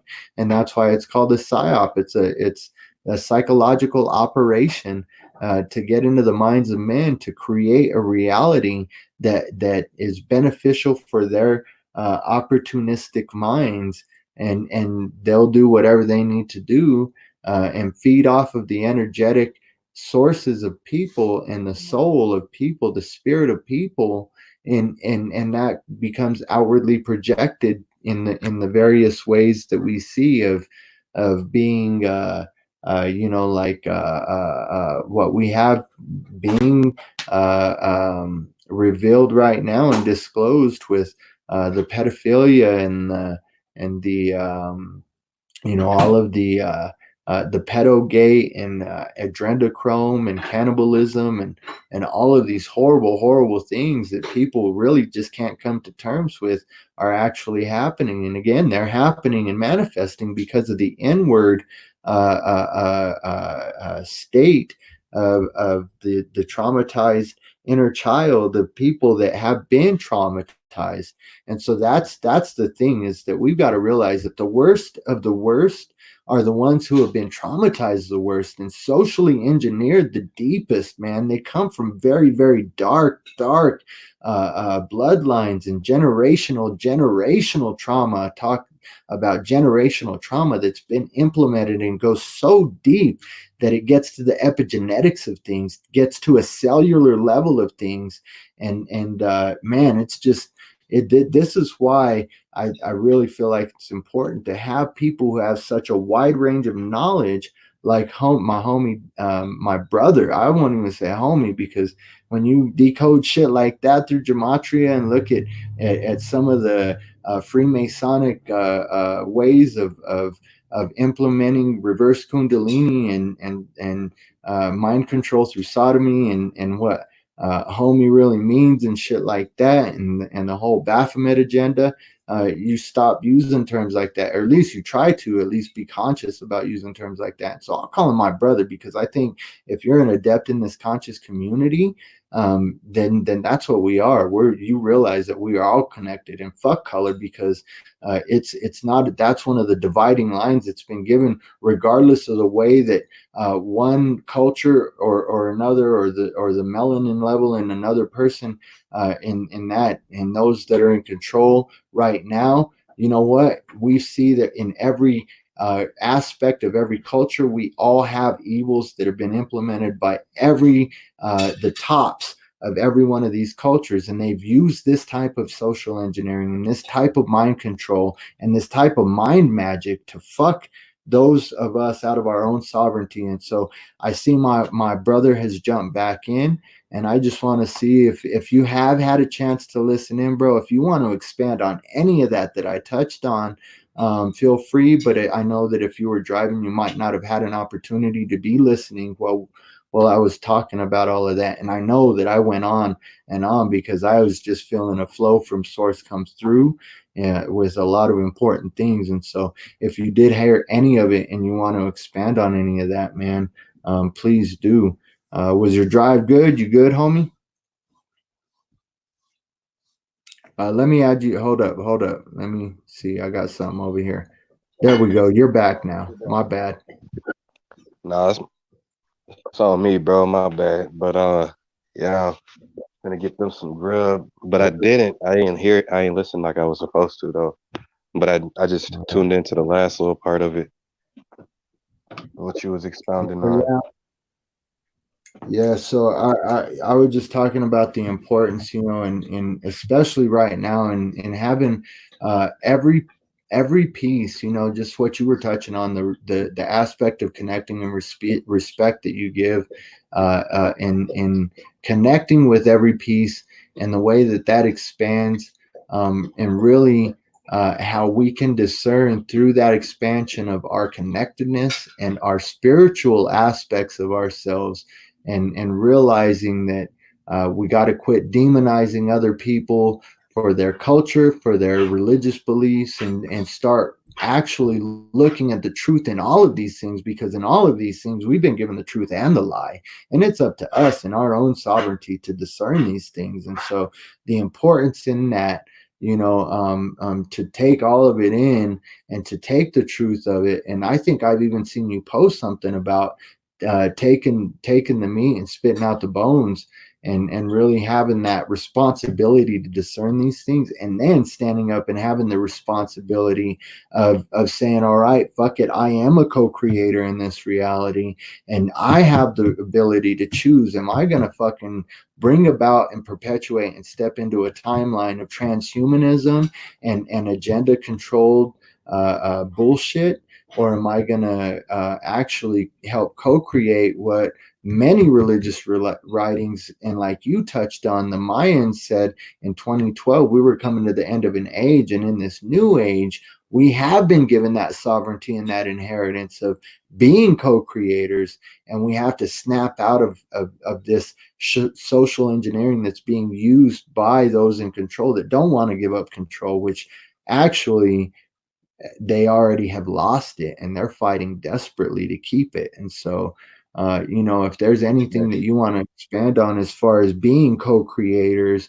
and our sovereignty and the spiritual aspects of this conscious movement, and again the connectedness and the importance in the connectedness, not just socially but spiritually, and coming together in that way, bringing about our energies and connecting those toroidal fields, those auras, and using that to transmute these energies and these deceptions that have been put out there to cause us to create this fucking fallen world that all of us are just fucking blown away and disgusted by. And so if there's Right. any How I you want to do on that, brother, I'd welcome you to, bro. Yeah, how I view it, and I kind of like view life this way. It's kind of like I call it the Sudoku effect. And basically, it's like everybody has their own number, and everybody is a part of a system, and they're also a part of many other systems. Number is important because being true to yourself and being true to your number and bringing that light out is what's important. And a lot of the time, people are just, you know, being fake or believing that they are something that they're really not, aka they like this character that they see on this television show, and then they try to embody that character while sacrificing their true self. And at that point, what you're doing is you're feeding into the propaganda or programming because you want to be yourself. You don't want to be imitating. And that's what they want you to do. When I say that it's a homogenization of a nation, they have everybody's characteristics planned out, and they have they want you to react, and they have all like they have these quantum computers and this theory of probability and this 90% certainty with AI, and they've been summing people up in these little boxes and categorizing them. And what's important is you got to categorize yourself, and you have to realize what number you are for yourself, and it's going to benefit you, your family, your workplace, or yourself spiritually. I told you guys myself, I'm a teacher. So I'm a teacher, and let's say that that's a six. So that is six that applies in my household. You know what I mean? I'm the one that's going to be teaching my family and my other family members, but also I'm a trainer at my job. So I'm a six there as well. As you know, in Sudoku, there's the box, and then you can go in a line horizontally and vertically. So you're a part of your number is important, not just inner circle, but in everywhere you go. So just getting back familiar with, what's your passion and why are you here, asking yourself that. And some people lose that because we're fighting through such artificial and synthetic lies. And it's hard for anybody that's a real spirit to navigate through that bullshit. Mm. So sifting through it all and knowing that there's support. That's another thing, reason why I pride myself in making the Facebook that I have, because it's a big community. It's a family. People have some questions. People have different walks of life. We got beginners. We got critics, and we got experts in many different topics. So I pride myself in that. But I'm also pride myself in creating a support group because it's not too hard to feel like you're alone once you become awake to a lot of the deception. So social engineering, it's like why what do you listen to? What do you listen to rap? Okay, you listen to rap. Now what kind of artist do you like? Okay, and now they got an artist from that. We can sit here and demonstrate how these record labels, they pretty much own these artists, and the FCC control the airwaves, and they're not gonna promote, or RCA. All these different companies came out of which is Radio Corporation of America, which was weaponized by the army, which was never not unweaponized. But what it is they use these programming tools and these people to push agendas.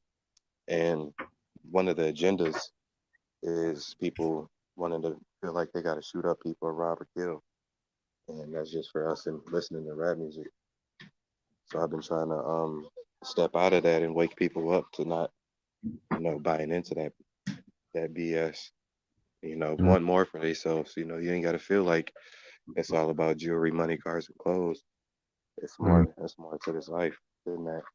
So that's what I'll say about that. Fuck, bro. Me and my wife were just talking about like how if you see, I seen And three. my bad. I'm sitting here feeding them too. But with social engineering, you just gotta. It's just all about where these thoughts coming from. One person I wanted to talk about was Edward Bernays. He's one of the people that were big into the social engineering. He got us all to eat Hey, bacon and eggs in the Deezy, morning. He got women Deezy, to start smoking cigarettes, can you which hear I can me? share a story about that.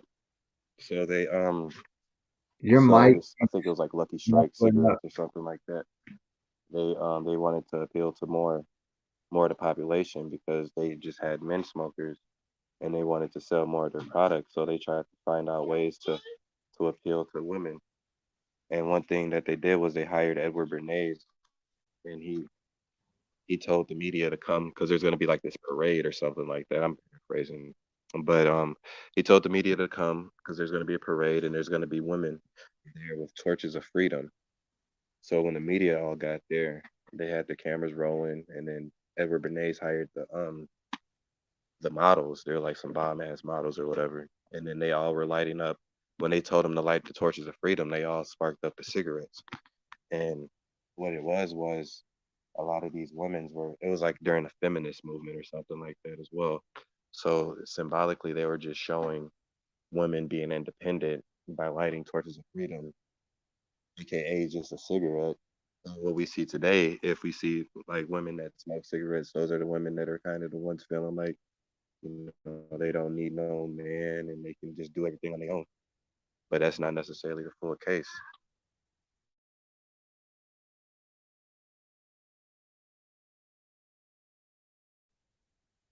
So if y'all could see that, y'all could see how this guy, he kind of like he places the media or he places cameras on and he creates a solution to an imaginary problem. Now he also did another thing with this easy bake cakes, instant cake mix, where it was just to add water, and Betty Crocker needed help. So she hired him too to help them sell more product. And what they did was Edward told them to just add one ingredient, add an egg. And by the women adding an egg into the mix, it was symbolic for them as they were putting their own egg into the meal. And it felt more at ease for them because at first they felt like they were cheating their parents. But now, with the one step of adding an egg, it symbolically and archetypally had them putting their egg into the meal, so they were more at ease.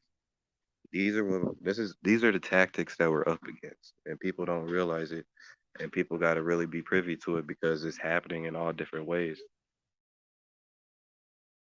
Yo, I think that's key, man. Can you hear me good? Are you coming through? Am I coming through on your end?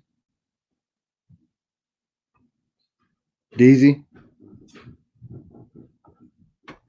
Deezy, can you And I hear me? encourage everybody too, if y'all want to learn more about Edward Bernays, just look him up on YouTube. There's plenty of videos. Pro 777 Radio also has an episode on him, and they break that down. And it's something he's like he's related to Sigmund and Freud, who was a person that dealt with people's minds. So it's something to look into. Can you hear me, Deezy? Can you hear me?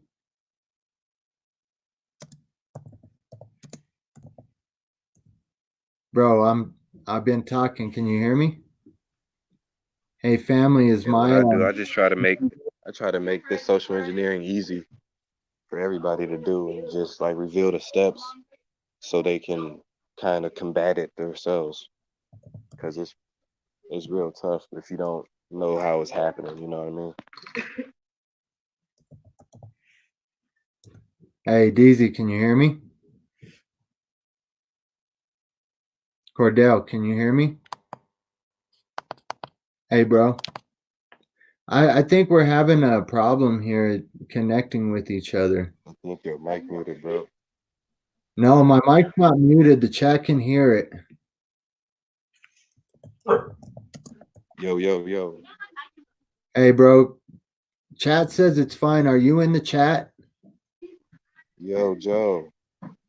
I could go in more until I hear your voice, but how I did this journey, bro. I just took these steps by steps, and I always confirmed with people that I ran to. You know, I found somebody that had that was a Christian. I got their views and I asked my questions to them about, is the Bible what the Bible is to them and what do they feel about it. And then, I manifested a Muslim friend and I asked him all the questions about Islam and just the people that I was running into. I always ran into the right type of person for what I wanted to learn next, if that makes sense. Yeah. Can you hear me yet, Easy? Deezy? Can you hear me? Cordell? I might have to have you rejoin and Jump out and jump back in, bro.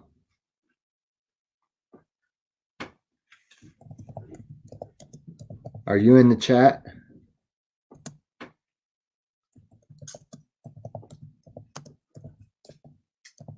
Chat says we're coming in fine. And so if you can't hear me, brother, there might be something on your end.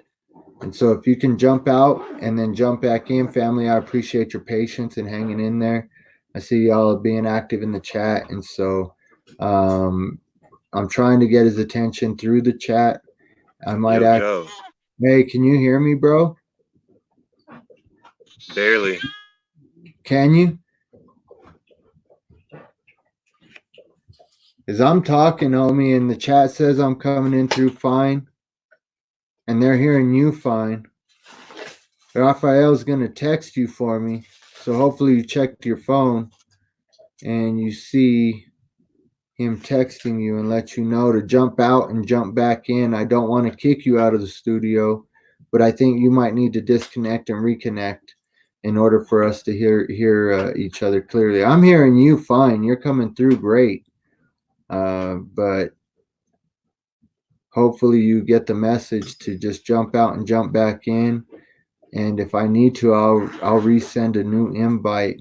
That might be the issue, but I think we were connecting fine when you jumped in the first time, and when once I let you take over the floor, it just there you go, there you go. Hopefully, when he comes back, we're able to hear each other fine, and hopefully he does come right back because I think that he's expanding on a lot of very useful information.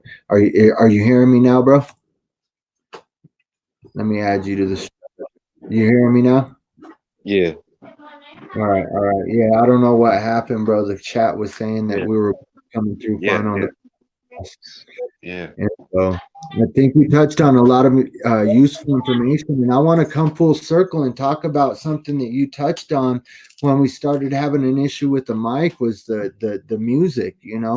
My wife and I were talking about it, and I was even mentioning with my daughter. Like the mind control through the music, but like what the fuck are artists like that were out when I was a kid? When I was a youth, artists like 3 6 Mafia, you know what I'm saying? Like, what the fuck are they doing touring?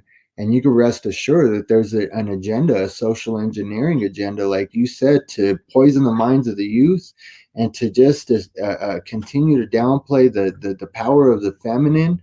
My wife was reminding me of some of the music, that they make, and because I haven't listened to a lot of that for a while, because I know the way that subconsciously it literally programs our minds and puts us in this frame of mind where this is how the creator showed me is when I was teaching in the church. I was still working in the construction industry. On my way home, I decided to listen to some Pac, and like halfway on my drive home, halfway home, I passed this billboard of liquor, and then there's a strip club up the street that I'm passing as I'm looking at the billboard for the liquor, and the creator showed me the draw to get back into that how easy the music had me back in that frame of mind of grabbing a bottle and then going and hitting the strip. You know what I'm saying? When like I'm already in a place in my walk where I'm teaching scriptural truths in the church. You know what I'm saying? And like how easy that reverting back to the things that we've moved on from will put us back into those same destructive behaviors. And so I think what you touched on is huge. I was telling my daughter today, 3 6 Mafia is coming to Denver soon, and if 3 6 Mafia is touring, you better believe that there's some kind of a fucking agenda, a very concise agenda to manipulate people's minds, and for a very particular reason. And I believe that as we look at that, it's to lock people into the root chakra, to downgrade the divine feminine, and not just in our women, which are the womb of creation, right? But in even the feminine aspect that a man carries, because knowing when things were perfect, that spirit that unified spirit was not divided in us, but rather that's what gave us our power, was having a balance between that feminine and masculine aspect, which is the divided hemispheres of the brain, the right and the left. And we're locked into this period of people being hypnotized into the left brain, and just really just disconnecting with that. And so I think that it's important that you touched on that, in the way that this social engineering has been going on for a while, but it's continuing on today through the music and just the various things that we're taking in, and how it's really important to be conscious of that shit, of not just the movies, but the things that are being planted in books and in or not just the entertainment industry, but the things that are being planted in books and in movies, and then deciphering, like you said, knowing where to look for those keys. And so I appreciate that you even dropped that knowledge on some things to research for the listeners. And man, I just do you want to expand on the fact that right now we're coming into an age with that, something again full circle, you touched on the Mayan calendar, touched on the end of something, right? The end of the world, or that what people thought was referring to the end of the world. And now many of us are coming to a realization, or many of us have for a while come to the realization that that actually means the end of an age. And you look at astrological aspects of things and the way that the cosmos are lining up.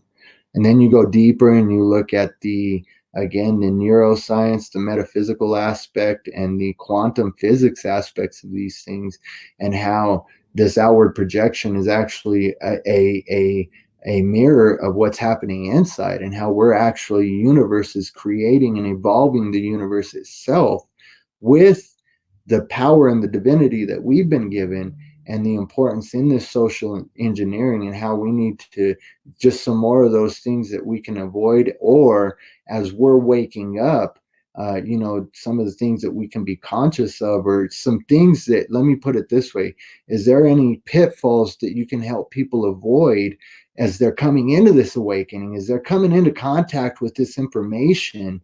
And like I said earlier in the show, it can be a rush of information that can literally crush people's fucking realities, bro.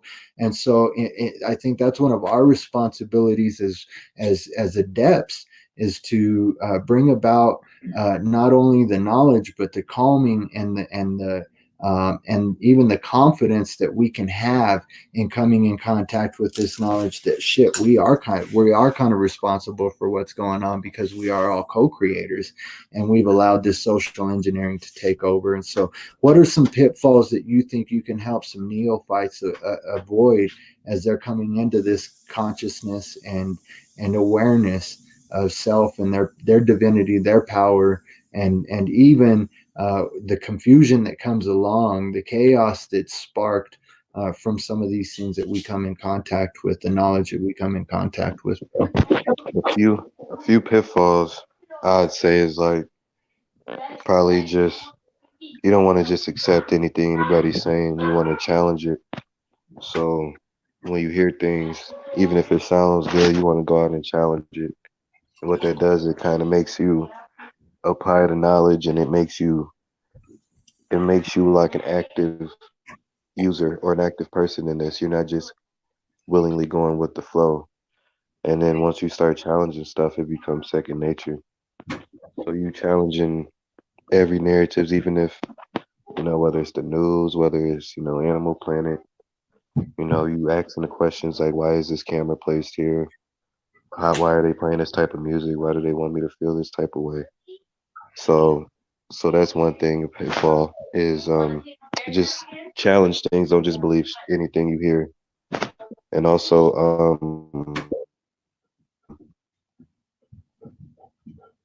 You there? pitfall Oh, to avoid is part of that. Whether it's like a big group, small group, once you get a part of a group, you start inheriting all the problems of that group.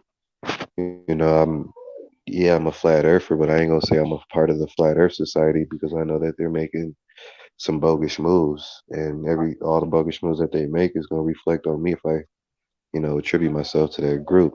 mm. So I mean, you can be a part of groups, support groups are cool, but just don't, you know, like if you're gay, you don't want to be attributed to the LGBTQ community, even though y'all are the same thing. Just like if you're black, you don't have to always necessarily attribute yourself to Black Lives Matter Right. because a lot of people say, people that ain't got our best interests. And it's also just a way to really keep people and grouped up. I talked about, our personalities and how they want to keep people segmented and isolated and grouped up. You don't want to be grouped up because they can predict you easier if you're a part of a group. So I urge everybody just to be they self and to bring that individual light out. If you're a healer, be a healer. If you're a teacher, be a teacher. If you're athletic and strong, if you're athletic and strong, I suggest you get into and yoga and all type of different things to expound on that. And just know that every topic that we've learned has basically been a perverted version of what's real. There's chemistry, but the real shit is alchemy. There's health and then there's holistic health. You know what I mean? There's all type of things that there's astronomy and then there's what's really out here in this astrotheology shit. So you really basically got to unlearn everything that you've been learning. And a pitfall is just don't accept when you're in that phase of unlearning and learning and just accept the knowledge. You don't want to just blindly believe in everything that everybody says. You want to challenge it. That's a very good, very good points, man. I think that that's something that's really easy to do is get lost in this sea of information that can come out. And it is, man, it's designed to suck you in and to make you really start taking the truth, the lie as the truth. And man, it's important to understand that you do have not only the responsibility but the ability to discern between the lie and the truth. So it is important to take this information in, but to wade through it carefully.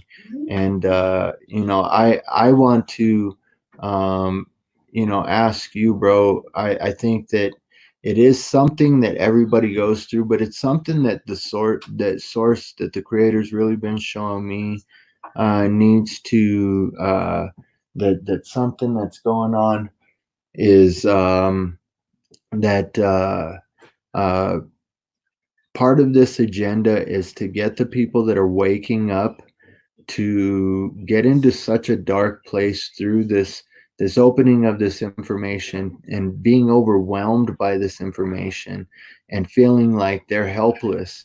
But I've seen a rash and just an influx in not only mental disorders or what people call, just this jump in a mental health crisis, and I think that's part of the awakening process, but the way that people are being driven, dude. I mean, this I didn't want it to take a dark turn, but the way people are being driven to commit suicide or to hurt others, man. I mean, again, we want to point to frequencies and all of these conspiracies, but and which I don't take away any truth or any validity to. I've been doing a lot of work in exposing the dangers of these electronic pulse weapons that are being used, these micromillimeter waves that are being used to manipulate the mind and cause voice to skull, and just these targeted individuals that are actually having physical um, um, ramifications of having these frequencies targeted at them. And so I don't know if you want to share a little bit about and again, if you don't want to, again, I didn't plan on taking this turn, but I think that all of us go through a point where we hit that point of what many in the conscious community or spiritual community call the dark night of the soul. And I think that many people, even people that are adept with the influx of these energies and the collective consciousness, the way that our energies are connected and spiritually we're all connected. The law of one, you know, all things, and the planet's being damaged the way it is, and this projection is being damaged. People's minds are being damaged emotionally. People are being damaged, and even adepts are feeling that influx of energy, and as it comes in waves, you know, if you feel like you're led to share any of your experiences of the so-called dark night of the soul, or the weight that having this type of knowledge can bring, and what helped you get through that, bro. I just really feel a leading to go that direction, because a lot of people are feeling that weight right now, and even many that I've seen and I've connected with supernaturally, that, you know, the creator brings me. You know, I think all of us have a aspect that we're all empaths in a sense, and because we are all connected and we all can feel each other's energies. And so I've been feeling that influx of energies of people wanting to commit suicide, and just the weight of what this outward projection and this pandemic of fear and panic that's being propagated by mainstream media, and even by so-called truthers, you know what I'm saying, are propagating this fear, and these seeding agendas to seed realities and timelines that are bringing about this turmoil and torment, literal hell arising in people here in this realm and reality. So what helped you get through that aspect in your awakening? Because it can get deep, man, and it can get really fucking heavy. And so if you feel led to share what helped you get through that, bro, I think it might be helpful for the listeners as well. Yeah, yeah, man, it's real deep. You know, it's like a lot of this. I don't want to say it like Spider-Man, with great power comes great responsibility or whatever, but it's really like you're not challenged with nothing that you can't deal with. Bro. And a lot of the shit that I've been going through recently, you know, dealing with um the mother of my child, and you know, she suffers through depression and a lot of, you know, severe mental illnesses, which causes her to be, you know, caused her to try to take her life, you know, times. And it's like that right there is like something that made me feel like what I got to do to alleviate that. You know, how do I use my understanding of the mind and how it works, and how can I duplicate that and kind of convey that to another person who has no, you know, belief, spiritual belief system, or you know, beliefs off that. So I decided that how I try to go about that is just, you know, researching, just becoming familiar with the seven different laws, and then trying to apply it to their life. And what I found is, you know, people always come into your life for a reason, whether it's for their growth or your own personal growth. And you got to recognize that. And you also have to um, utilize it for what it's worth at that very moment. Mm. And something that, you know, that shit brings you down too when you're dealing with somebody like that.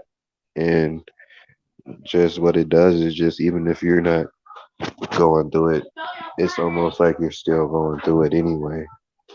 So me being a teacher, or me trying to help that person through that, it kind of gives me newfound strength. It gives me different powers in areas that I didn't know that, you know, I had.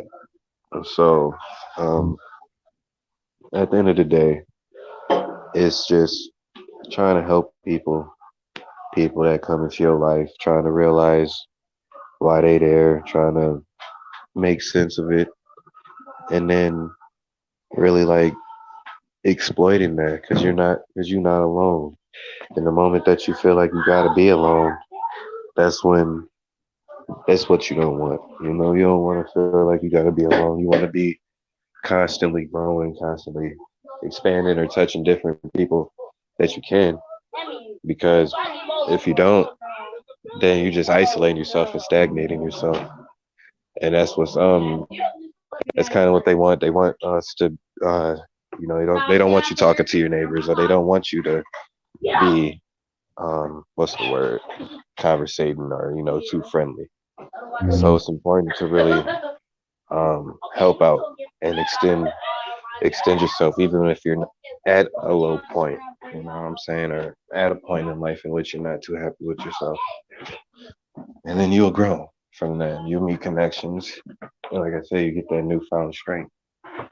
So, with this shit, I consider myself to be a positive person, and I say to myself that I don't stress. But the people that I deal with, their stress ends up affecting me Mhm. in ways in which I never expected. But it'd be foolish for me to not, um, to say that their stress doesn't affect me, because they're the ones that are taking care of my kids. So it's like, it's best that you help people because you ended up helping yourself at the long run.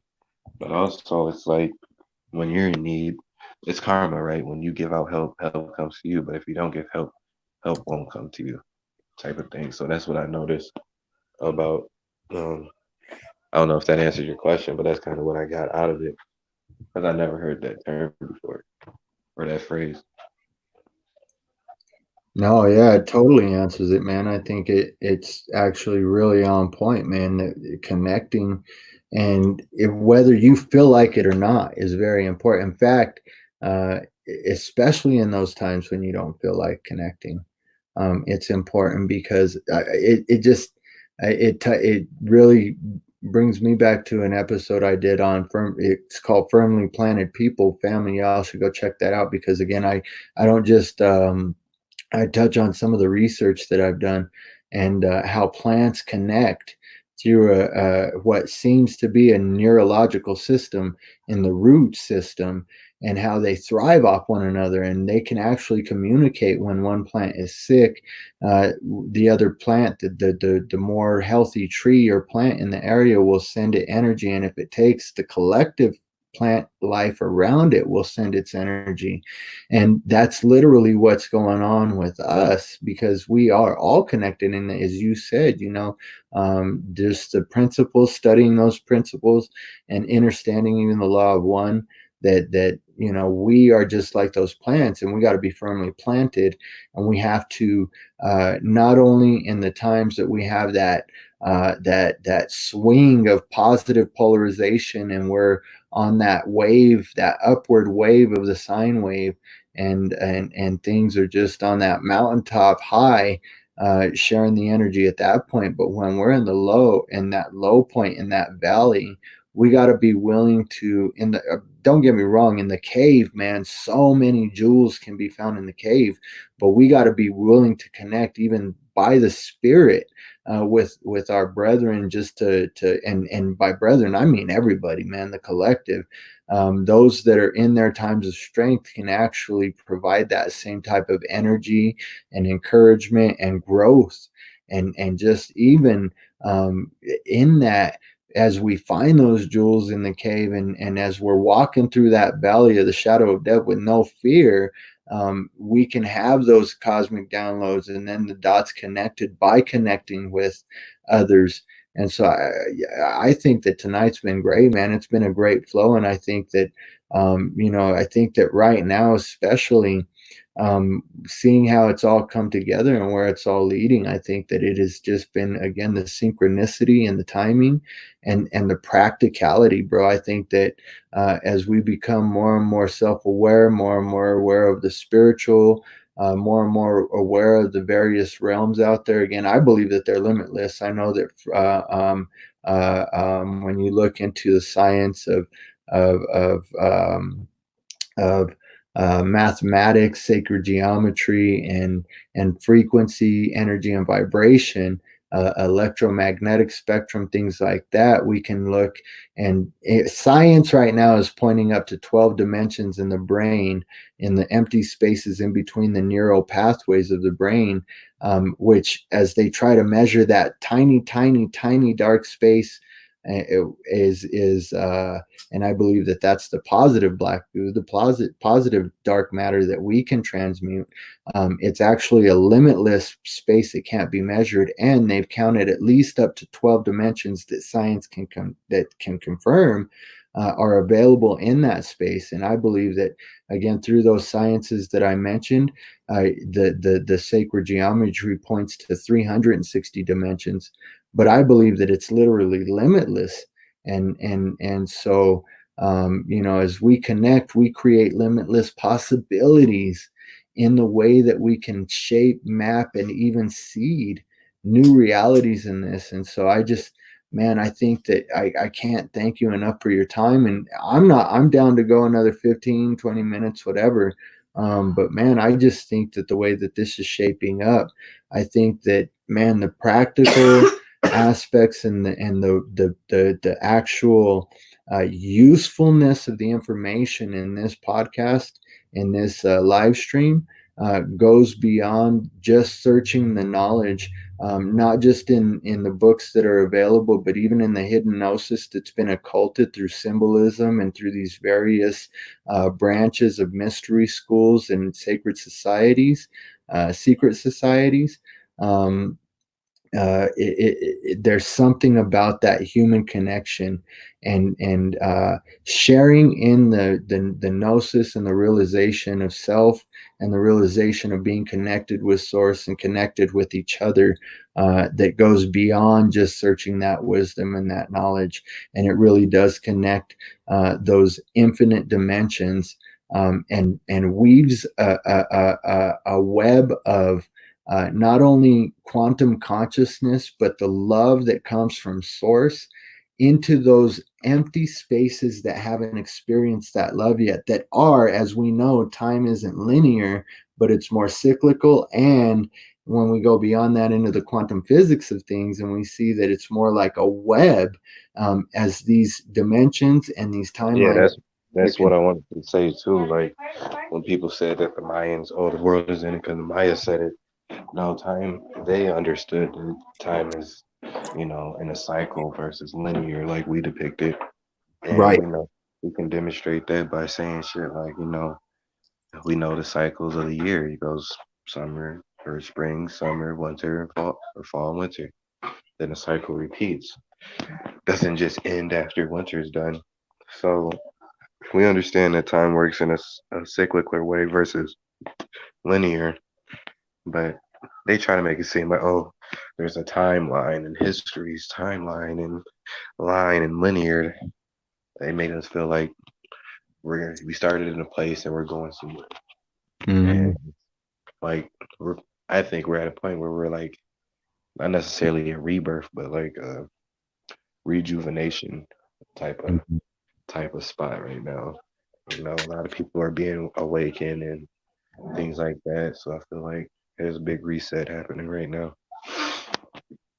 I couldn't agree with you more, bro. I think that, and I do think that, even like you said, it is somewhat like a rebirth. I mean, we're being birthed out of mama's womb, from matter into being able to be more like the father and the mother, which the father, dielectricity, neutrality, the mother, magnetism, and we're the sons. We're electric beings, man. And so our bodies are literally shifting as our consciousnesses are shifting.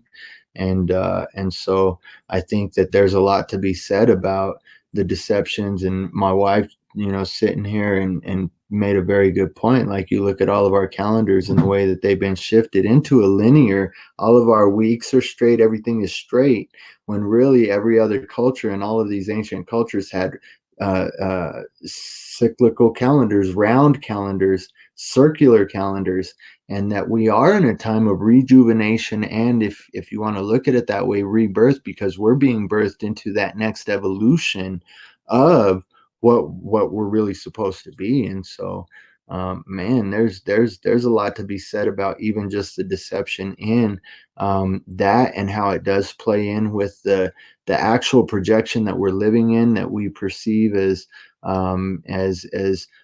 concave earth, round earth, flat earth, and the ways that those can actually shift, like shifting sand. as the consciousness of those things come in.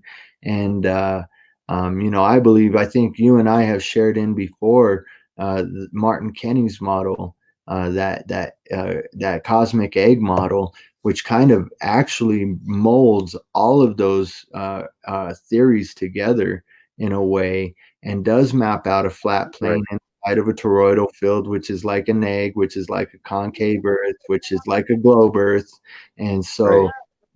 I think that there's a lot to be said in those deceptions. And so if you want, like I said, man, I'm down to go as long as the spirit leads. And so if you want to expand a little bit more on that, and how there's this infighting even in the flat earth community amongst each other, but how that's one of those psyops and one of those social engineering operations to get the minds of men divided amongst, flat earth, globe earth, planar, or concave earth. And there is actually validity to all of those, because as the consciousness shifts, there's actually the projection shifts. And so there's proof in our histories, and also the quantum aspect of these timelines and these dimensions merging and shifting and coming together, that there could be a validity to all things, and that this truth of the shape of the earth is actually subjective to what reality or timeline you actually resonate with in the vibrational frequency that you're in now, and tied in with your past lives, etc., etc. And so, is there anything in that rambling session that I just had that you want to expand on? Yeah, you said a key word that I was gonna take. The word is resonance, and it's like when you hear something, some things have like a ring of truth to them. You know what I'm saying? Like there's some things that you can hear that you don't necessarily have to go and research and double check because it resonates with inside you. And when I do the big model for the first time, you know what I'm saying, it was one of those things where it was a new idea, but it resonated with me. You know, I had plenty, I remember that, you know what I'm saying, or things started to make more sense to become more clear. And like you said as well, I liked how he synchronized a lot of different mythologies and religions and science as well into the model, and he made it everything made sense. And that right there was higher minded activity. And he snapped with that because it's like, what can you say when he's taking everything from what all cultures are talking about and he's showing you in a model, and he's pretty much putting the points of research out there, and he's telling you the backstory and all different type of shit. So it's like I seen the model and I resonated with it. And that's what we're gonna come across with a lot of different things. It's like when you hear something, does it have the ring of truth to it? When you hear about, you know, all these killings and these deaths and these false flags, does it have the ring of truth to it? Mm, Half the time, most of the time, no, it don't. But right. between that, there's people that are out here in the truther community that are spitting knowledge and are putting out demonstrations and videos, and just like the no trees on flat earth video, you know, that's one of those things that resonated within me as well, even though I didn't right away go and research it and this and that. It resonated to me because it's something that, you know, they didn't come off as an asshole, they didn't come off disrespectful, they just were demonstrating knowledge, and it allowed me to make sense of it, whether it was true or not, you know, with it. And after viewing that, you go out into your reality and you see what you can, you know, you can challenge it and poke holes in it. When you see it in person, do you think that that's a tree? Could that have been a tree, or is that just a, you know, like a place in the ground or whatever? You know, it's like you question yourself after you see some shit. And if you do that, you're on a higher minded path versus on this is fake. No, that's not real, and just throw it all away. You challenging yourself and you challenging your reality that you've been given. Just like when they told us the earth was spinning, we went outside. The first thing we did was jump to see if that was true. And found out that that was a lie, but they offered us all type of different math problems and formulas to make us forget about common sense. So coming full circle, the cosmic egg model is something that I always urge everybody to view, but it's also something that I just don't feel like I can show to somebody that's being introduced to these conspiracies or this flat earth stuff because there's much more homework that they got to do first. So I find it important for people to really go through their steps and don't try to skip any steps, and other people to not try to take away any steps because they're all important in a person's awakening. You know, like if I want to target somebody, like one of the guys, like one of the like people on the block, to like try to wake them up, I can't just give them like some Crow 777 shit that I be listening to. I gotta break them off slow. I gotta give them some shit from Young Pharaoh or something, because it's what is appealing to them. It's that similar type of energy, and then it gets them ready for what's to come next. You know what I mean? So it's prepping them up, but it's also weaning them in. You know what I'm saying, to the conscious community. It ain't just jumping them in because people can get shied away, or people just don't feel like they overwhelmed this shit. So everybody got their place, and you also gotta learn to replicate what you learned and show it to other people.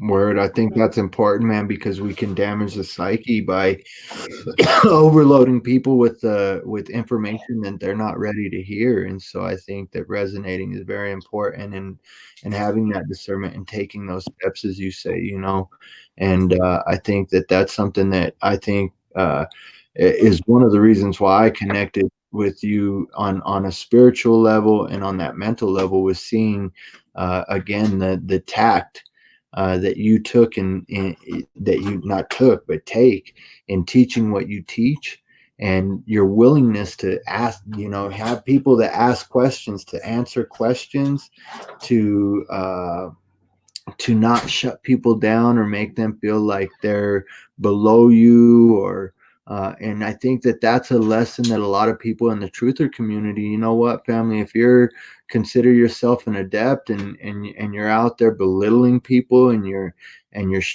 trying to keep them shameful of their lack of knowledge, or that's just perpetuating this division and this negative energy. And so I think that that's one of the things I have up that Raphael touched on or commented in the chat, was to keep your positive energy in all situations. And I'll even throw up James, that a positive vibration will resonate with others that are coming into these truths, and really doing what you said, that I feel is important, allowing themselves to challenge everything that they're coming in contact with, and not just take somebody's word for it, but do the research and see what resonates as truth in their heart, because we have been given the spirit of truth to discern and reveal all things to us. That's one of those things that I think is very helpful in some of these scriptural writings from various cultures. And I talk, I mentioned biblical scripture a lot because that's what I was brought up in, but I want people of every background and every culture to understand that if it doesn't resonate, family, on a deep spiritual level, then you do have to take it and put it on the shelf. Don't reject it. Don't just be so quick to shut down everything, because we do have that reptilian aspect of the mind that tells us, hey, I can't handle this shit right now. This is changing and mapping a new neural network.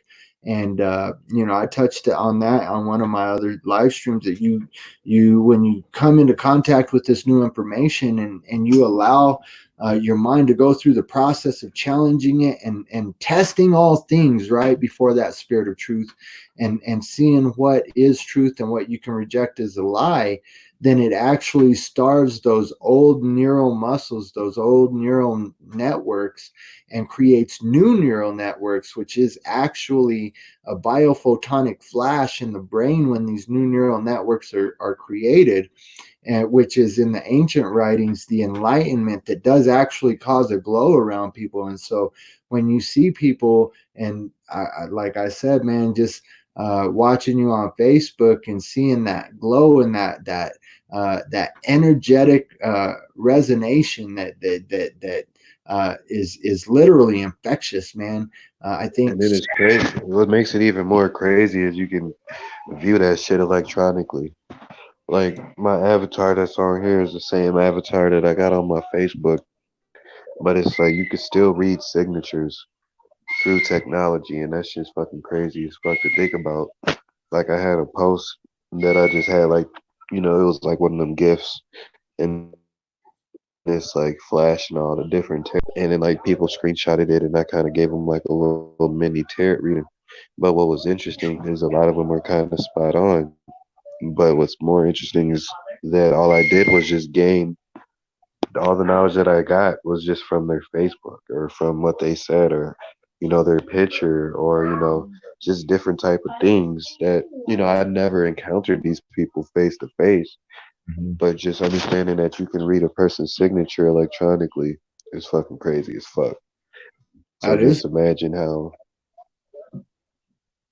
these motherfuckers is doing it now, with all the data that we give them for free. They said that, you know, uh police or whatever, they used to hire psychics to help solve cold cases and things like that, which could or could not be true. Instead, is just people reading signatures and being able to make determinations upon that, and that's just crazy as fuck. And it's important to really utilize that and harness it because it's important. And people, if you're not using it, people are gonna be using it against you. So that's another reason why I ain't got, a lot of public information on my Facebook. That's another reason why I carry myself the way I do. But it also is just something, like you said, when you can experience something and you can like recognize it and learn from it and then show other people from that, even though it can be perceived as a bad thing, bad or good thing. You can turn that bad experience around to something good. Definitely, definitely. And I think that does point to all things working together for the good of this whole collective. You know what I'm saying? As we share and connect through that energetic signature, we each have our own energetic signature, even though we all are fragments of source. That's what people miss in coming back. Even beyond that duality, right? Like we're in this multiplicity, this age of multiplicity, and we're coming through and realizing duality, and a lot of people are getting stuck there, and many people are looking past that and seeing the singularity, but there is a triunity that comes by joining our body, our mind, and our spirit, right? And then doing that collectively through that energetic signature. And so I think that a lot of what you're touching on, man, again, is just key, regardless of what level any person that happens to come by this live stream, regardless if they're on it live or catching the replay.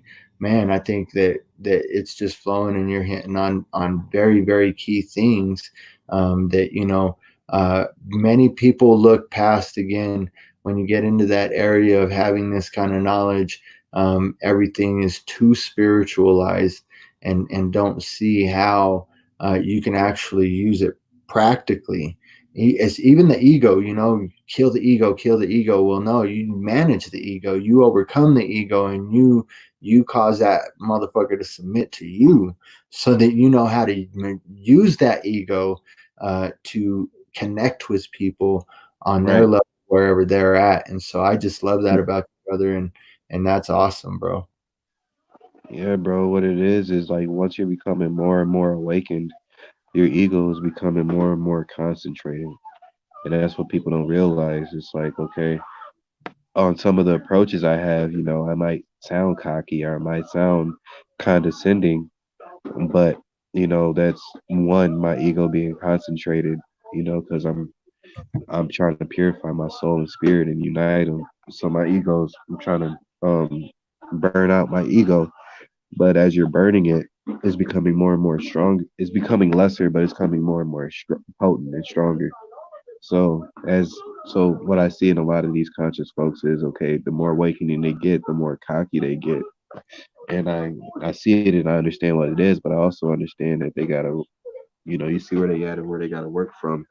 And then also I stand up for myself, you know what I'm saying? In this conscious community, at many Mhm. different levels, I've been bullied, whether it's at the point of I was, having rocks in my pockets, or the point of me having essential oils, or now it's to the point where I'm a flat earther. All these different steps of the way, people have been trying to make fun of me.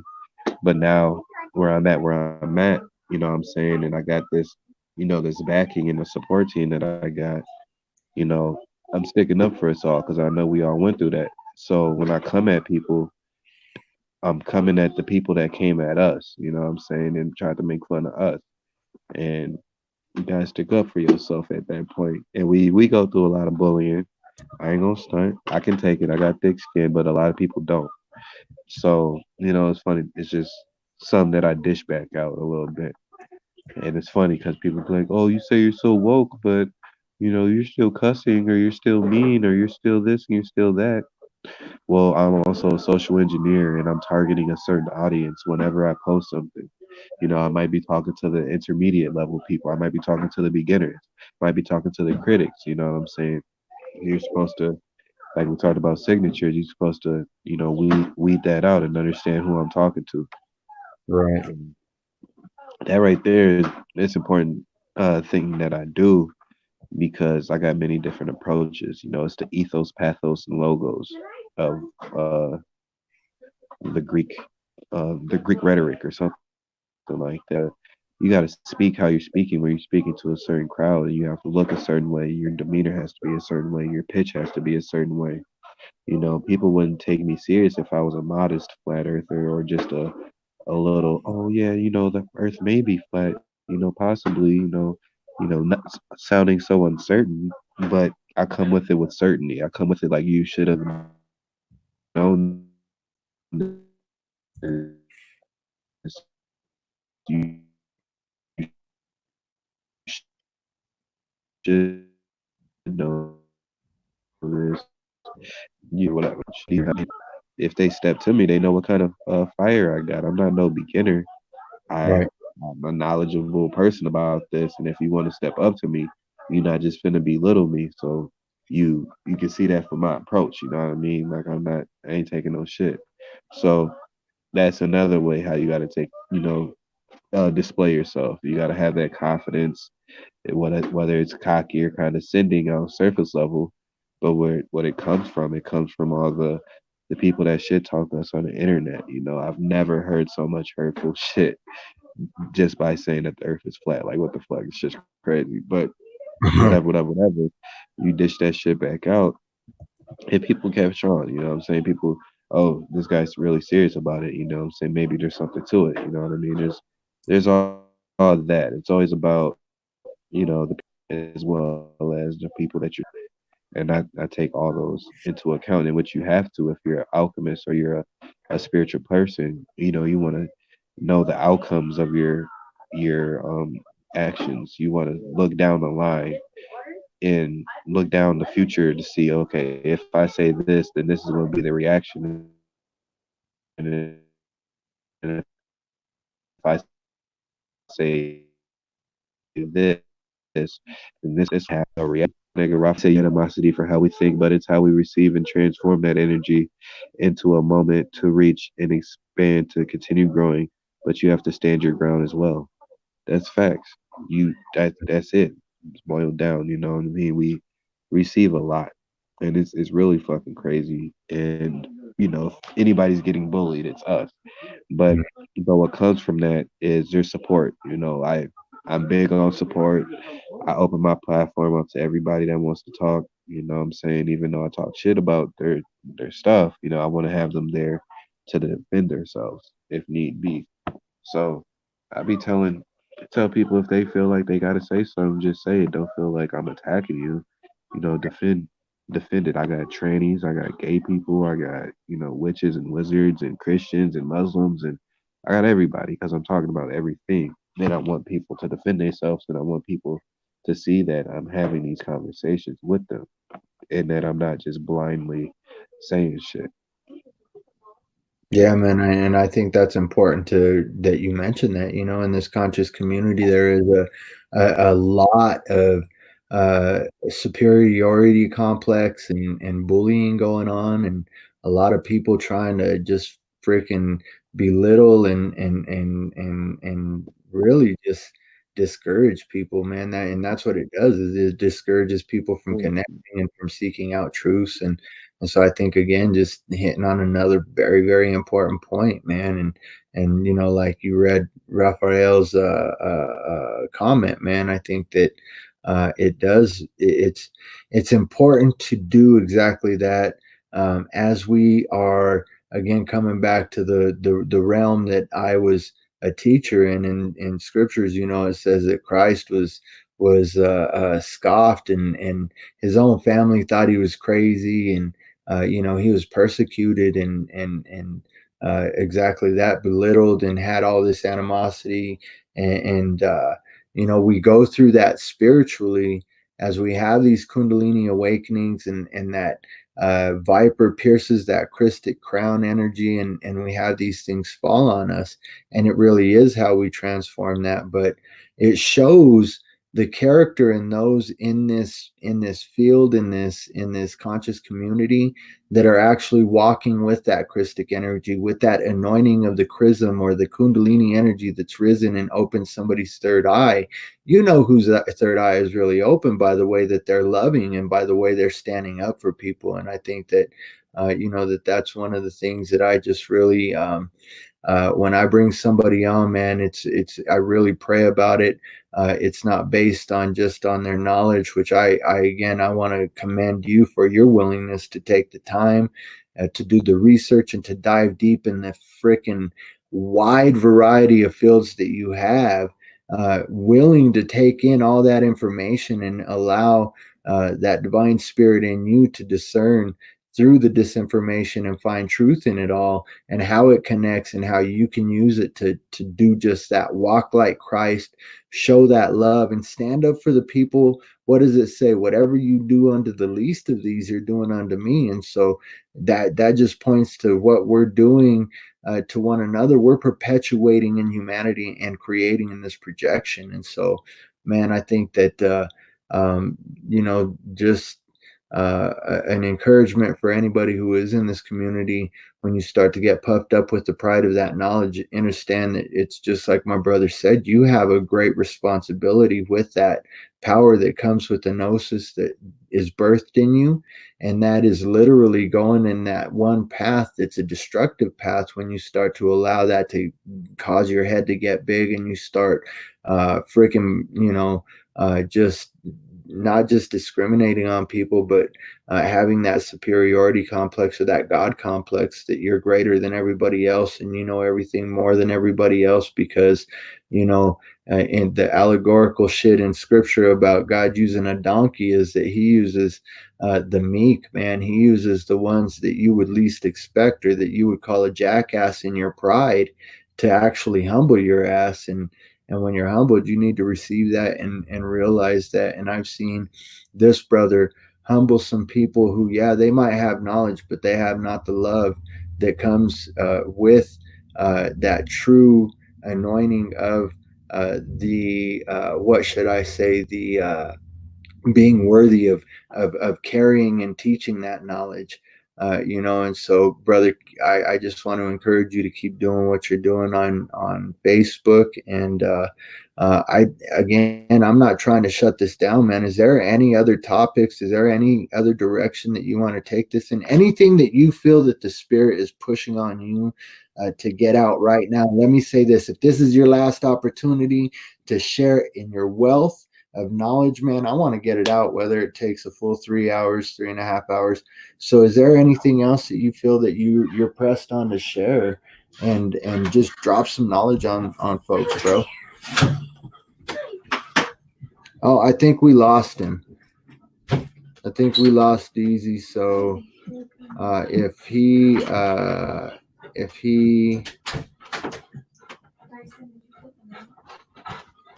yeah, let me see if we can. Oh, okay, there he is. Let me add him to the stream. And so, did you catch that question, bro? Yeah, yeah, I got the question. Awesome. Well, Um, what do you want to get out there, bro? What do you feel pressed to share in addition to what we've already touched on?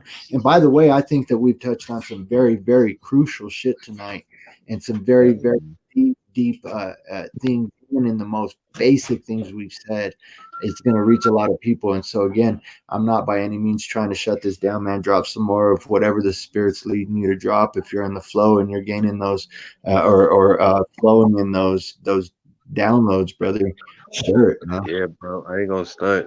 I do gotta put my kids down in bed and shit, so I might have to shut it down. When But you need to, bro. This is your show right now, homie. I appreciate you giving me as much time as you have, and don't doubt that we're hell yeah, gonna. bro. We definitely gotta do this shit. Make this shit a regular little thing or something, you know. Hey man, And we we could can I got one guy that I really want to bring on every Sunday, but I got to talk to him about it. But you and I can definitely do something like that, man, because I think that you have a fucking plethora of just gems that would be so helpful to to anybody in any aspect or any level of their walk right now, any stage that they're in right now in their awakening, man. fact.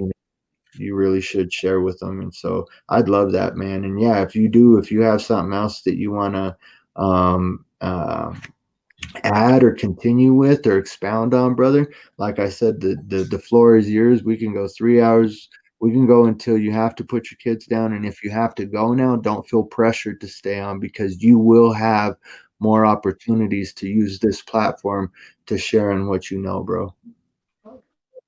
Bet. Well, what I end on is a little theory. It's when you get so far in this path and you researching and you doing all this, some that you what keeps coming back is the simulation theory. I done went through so much shit. I began to ask myself, is this shit even real?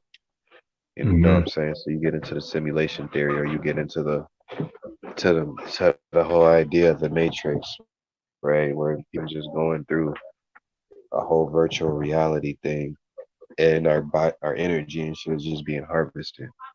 So I've found myself there plenty of times where I'm going through such turmoil or hardships. I'm like, is this shit even fucking real? Like, really? Hmm. Like, what's going on? Like, what the fuck? Like, or it's to the point where things are just too coincidental, or you felt like you were here before, or you know the answer, or like what the fuck the next move is.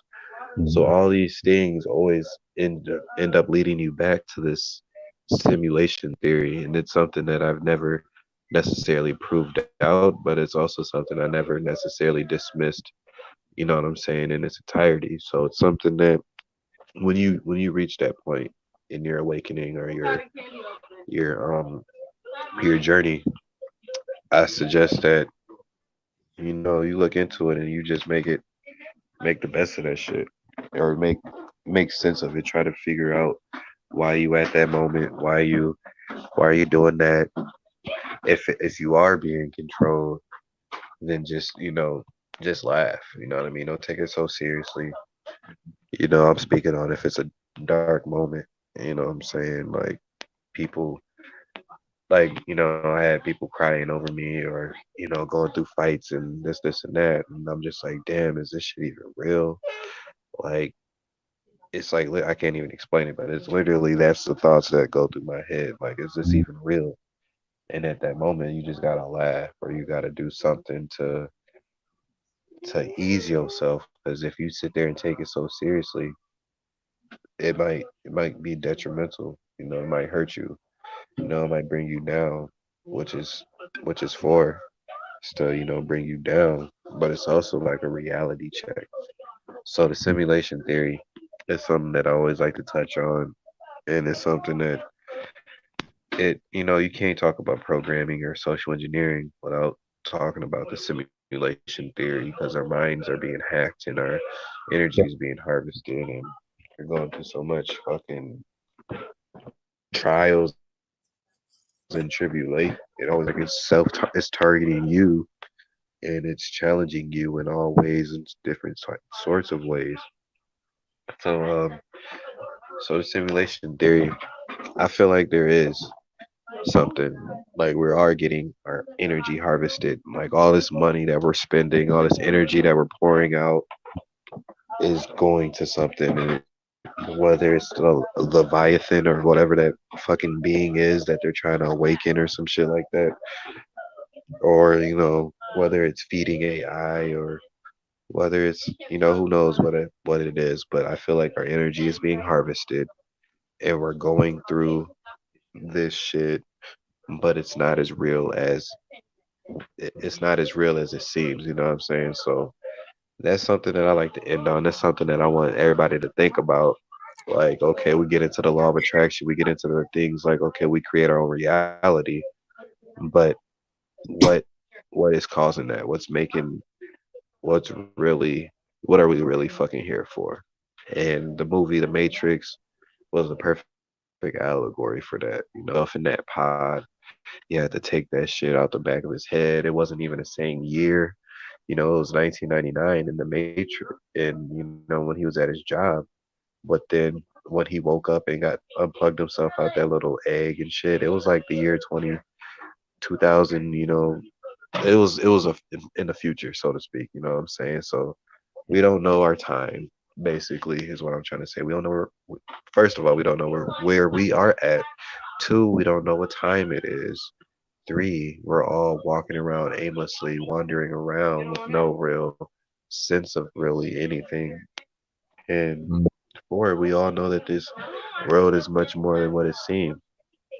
So all mm, that shit leads us back to the simulation theory. All this shit leads us back to finding our purpose, following that white rabbit, going with our spirit and our free will, because our free will is important and it's something that's being taken away from us every day.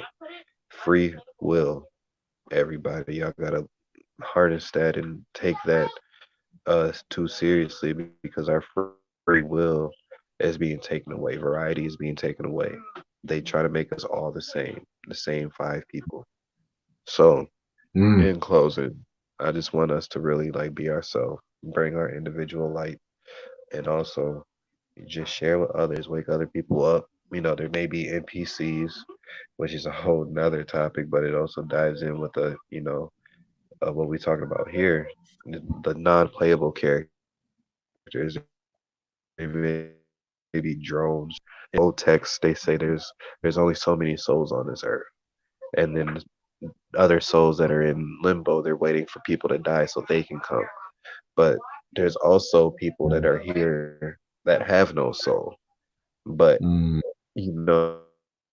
there's people that non-playable characters that basically just are a part of the system and don't have no real reason they're here other than to just um go through the motions and show you that, oh, this is what you're doing, this is what you should do. We're supposed to be working, we're supposed to be going to work every day and smoking cigarettes and drinking Mountain Dew and this and that. There's people that are out there doing that, and then there's people that are challenging that and going against that, and that's us. You know what I'm saying? So just bring your light, and really, that's all I gotta say about that.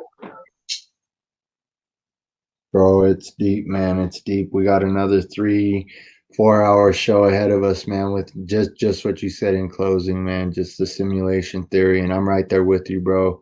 It's definitely a lot we gotta look at in that. And again, I there's nothing that I'm gonna promote 100% and say this is fact 100%. In fact, the more that you know, the more you realize you don't know. And so I think that there's a lot to touch on, man. Exactly. And just what you said in closing, and the NPCs, all of that, man.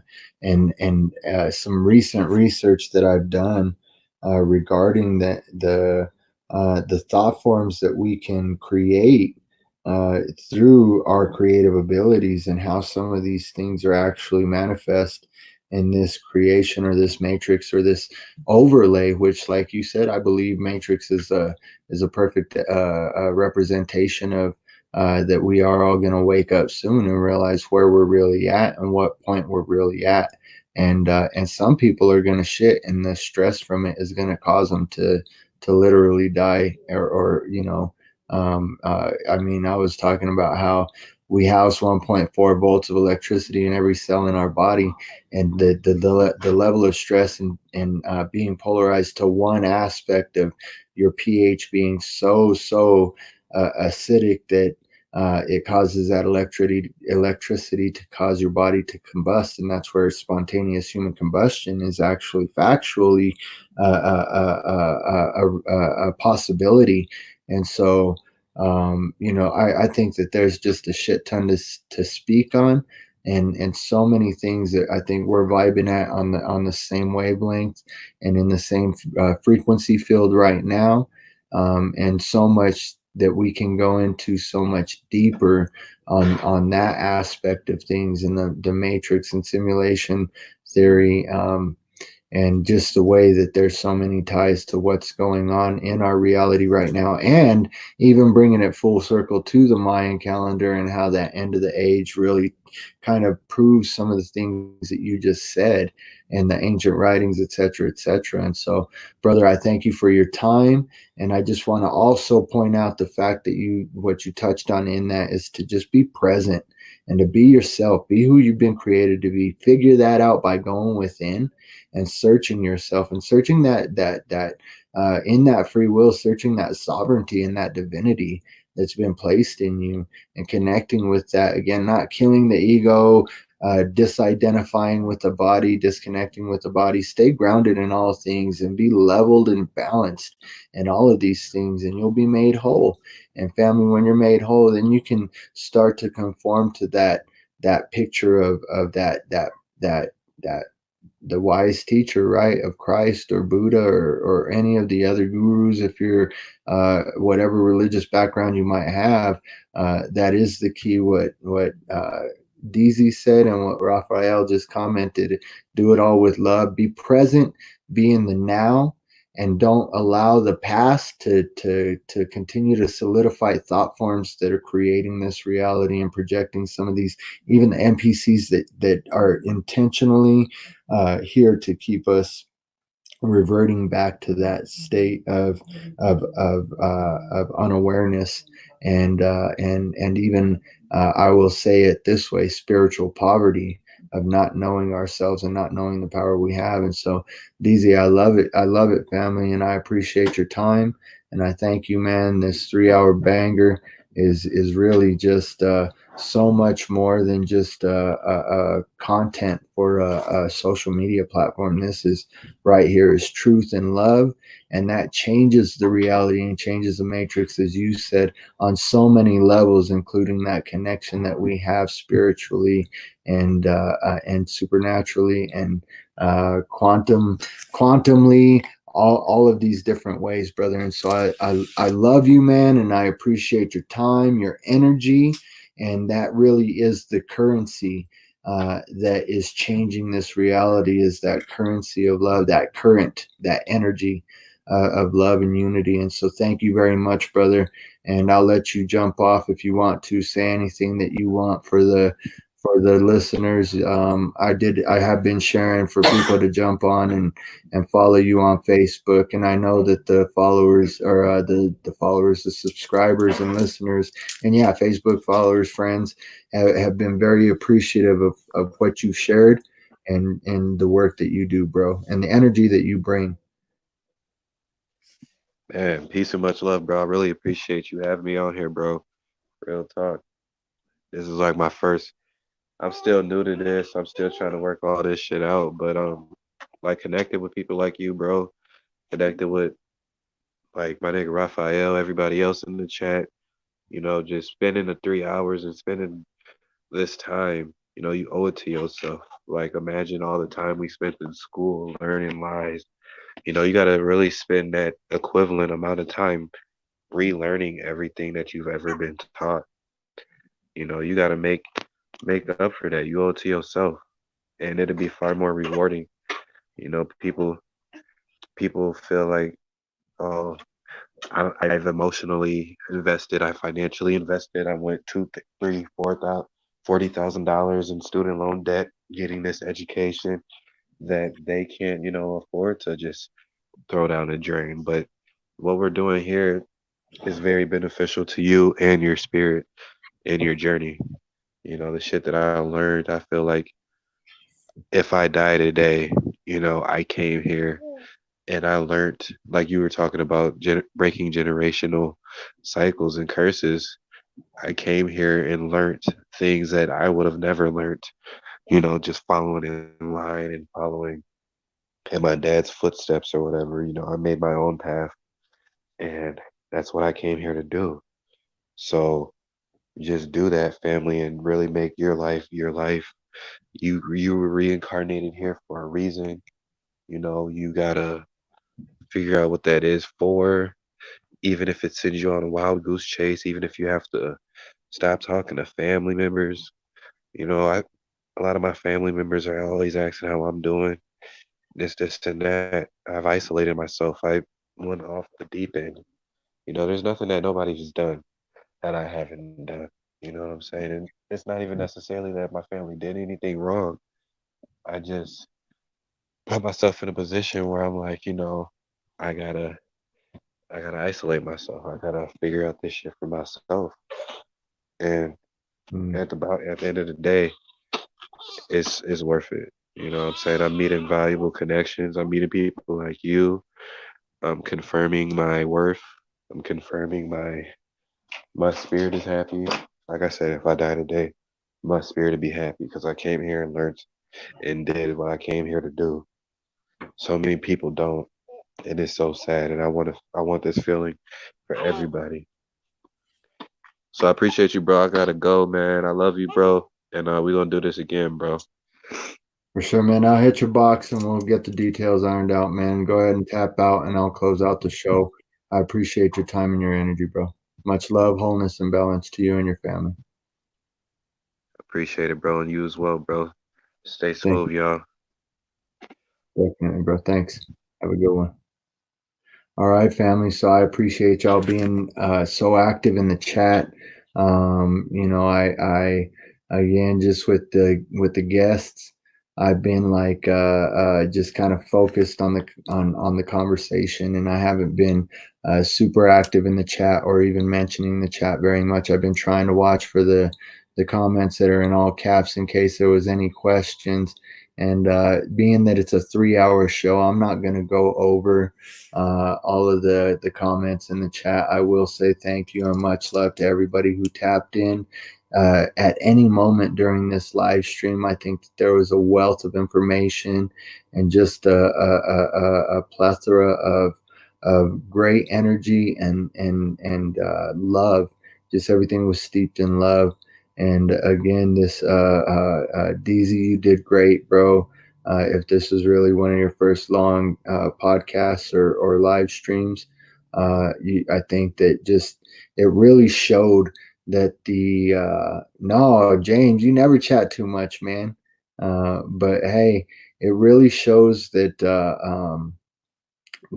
all of it was steeped in love, and that just the synchronicity of everything, and like you said, affirming things like your own self-worth and the way that, man, this walk in this search for truth can really cause you to question, like, is this really real, like, is this really happening, what the fuck is going on? And just your honesty in your journey, and everything that we shared in tonight. It was great, brother, and we'll definitely join in that again. And so, family, I just want to encourage you, as he said in closing, you got to be present, family. Be in the now and understand that everything that we're taking in, everything that's being encoded into our subconscious mind via the media that we take in, whether it's social media, uh, uh, uh, Hollywood TV programming, which is it's mind programming,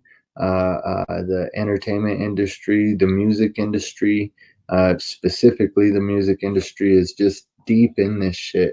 And so I am going to be doing a show where I feature this brother's page who just has his, and he just uses basic gematria to break down all the encoded information and these psyops that are run.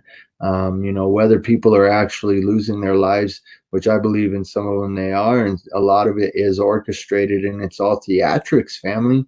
But I know that some people are personally affected by these things and these mass shootings and these other psyops that are perpetrated. And so um, I just, again, I just think that there's so much to be said about the way that we can look past the emotional trauma that's being inflicted on the masses and on the collective, and bring about a healing by being present and being in that place of love, holding space, family, literally holding space in the multi-dimensional realm and in the heavenly spaces. uh just stepping in the gap and just really again holding that space for those that are feeling tossed to and fro by the waves of this these realizations. And again, it's coming in waves, energetic waves, and influxes of revelations that people are having, and they're either too scared to talk about or even just too shaken and in that place of what the fuck is going on and why is this happening? Is it real?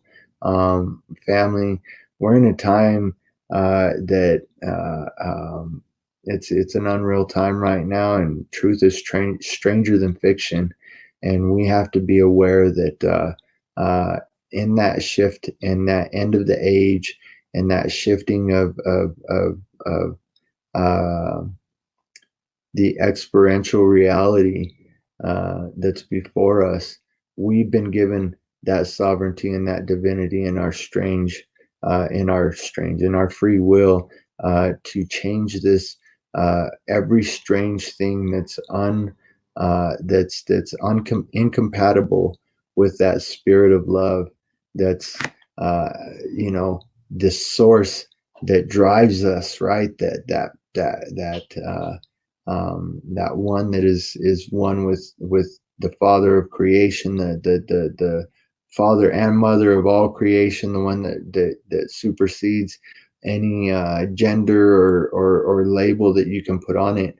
Um, let's just remember to connect with that, and in that connecting with that oneness of the creator of all things, we can see through all of these things that are projected in this reality, uh, that are literally a conspiracy to keep us asleep, to keep us blind, and to keep us finding that divinity and that sovereignty in ourselves. And so, family, I want to encourage you in that, just to remain in that place of being present, being confident that you will never be left or forsaken, and that even in the darkest of times, the deepest of valleys and the darkest of caves, that you are the light of the world, and not to let your light be hidden under a basket of fear, of shame, of grief, of confusion.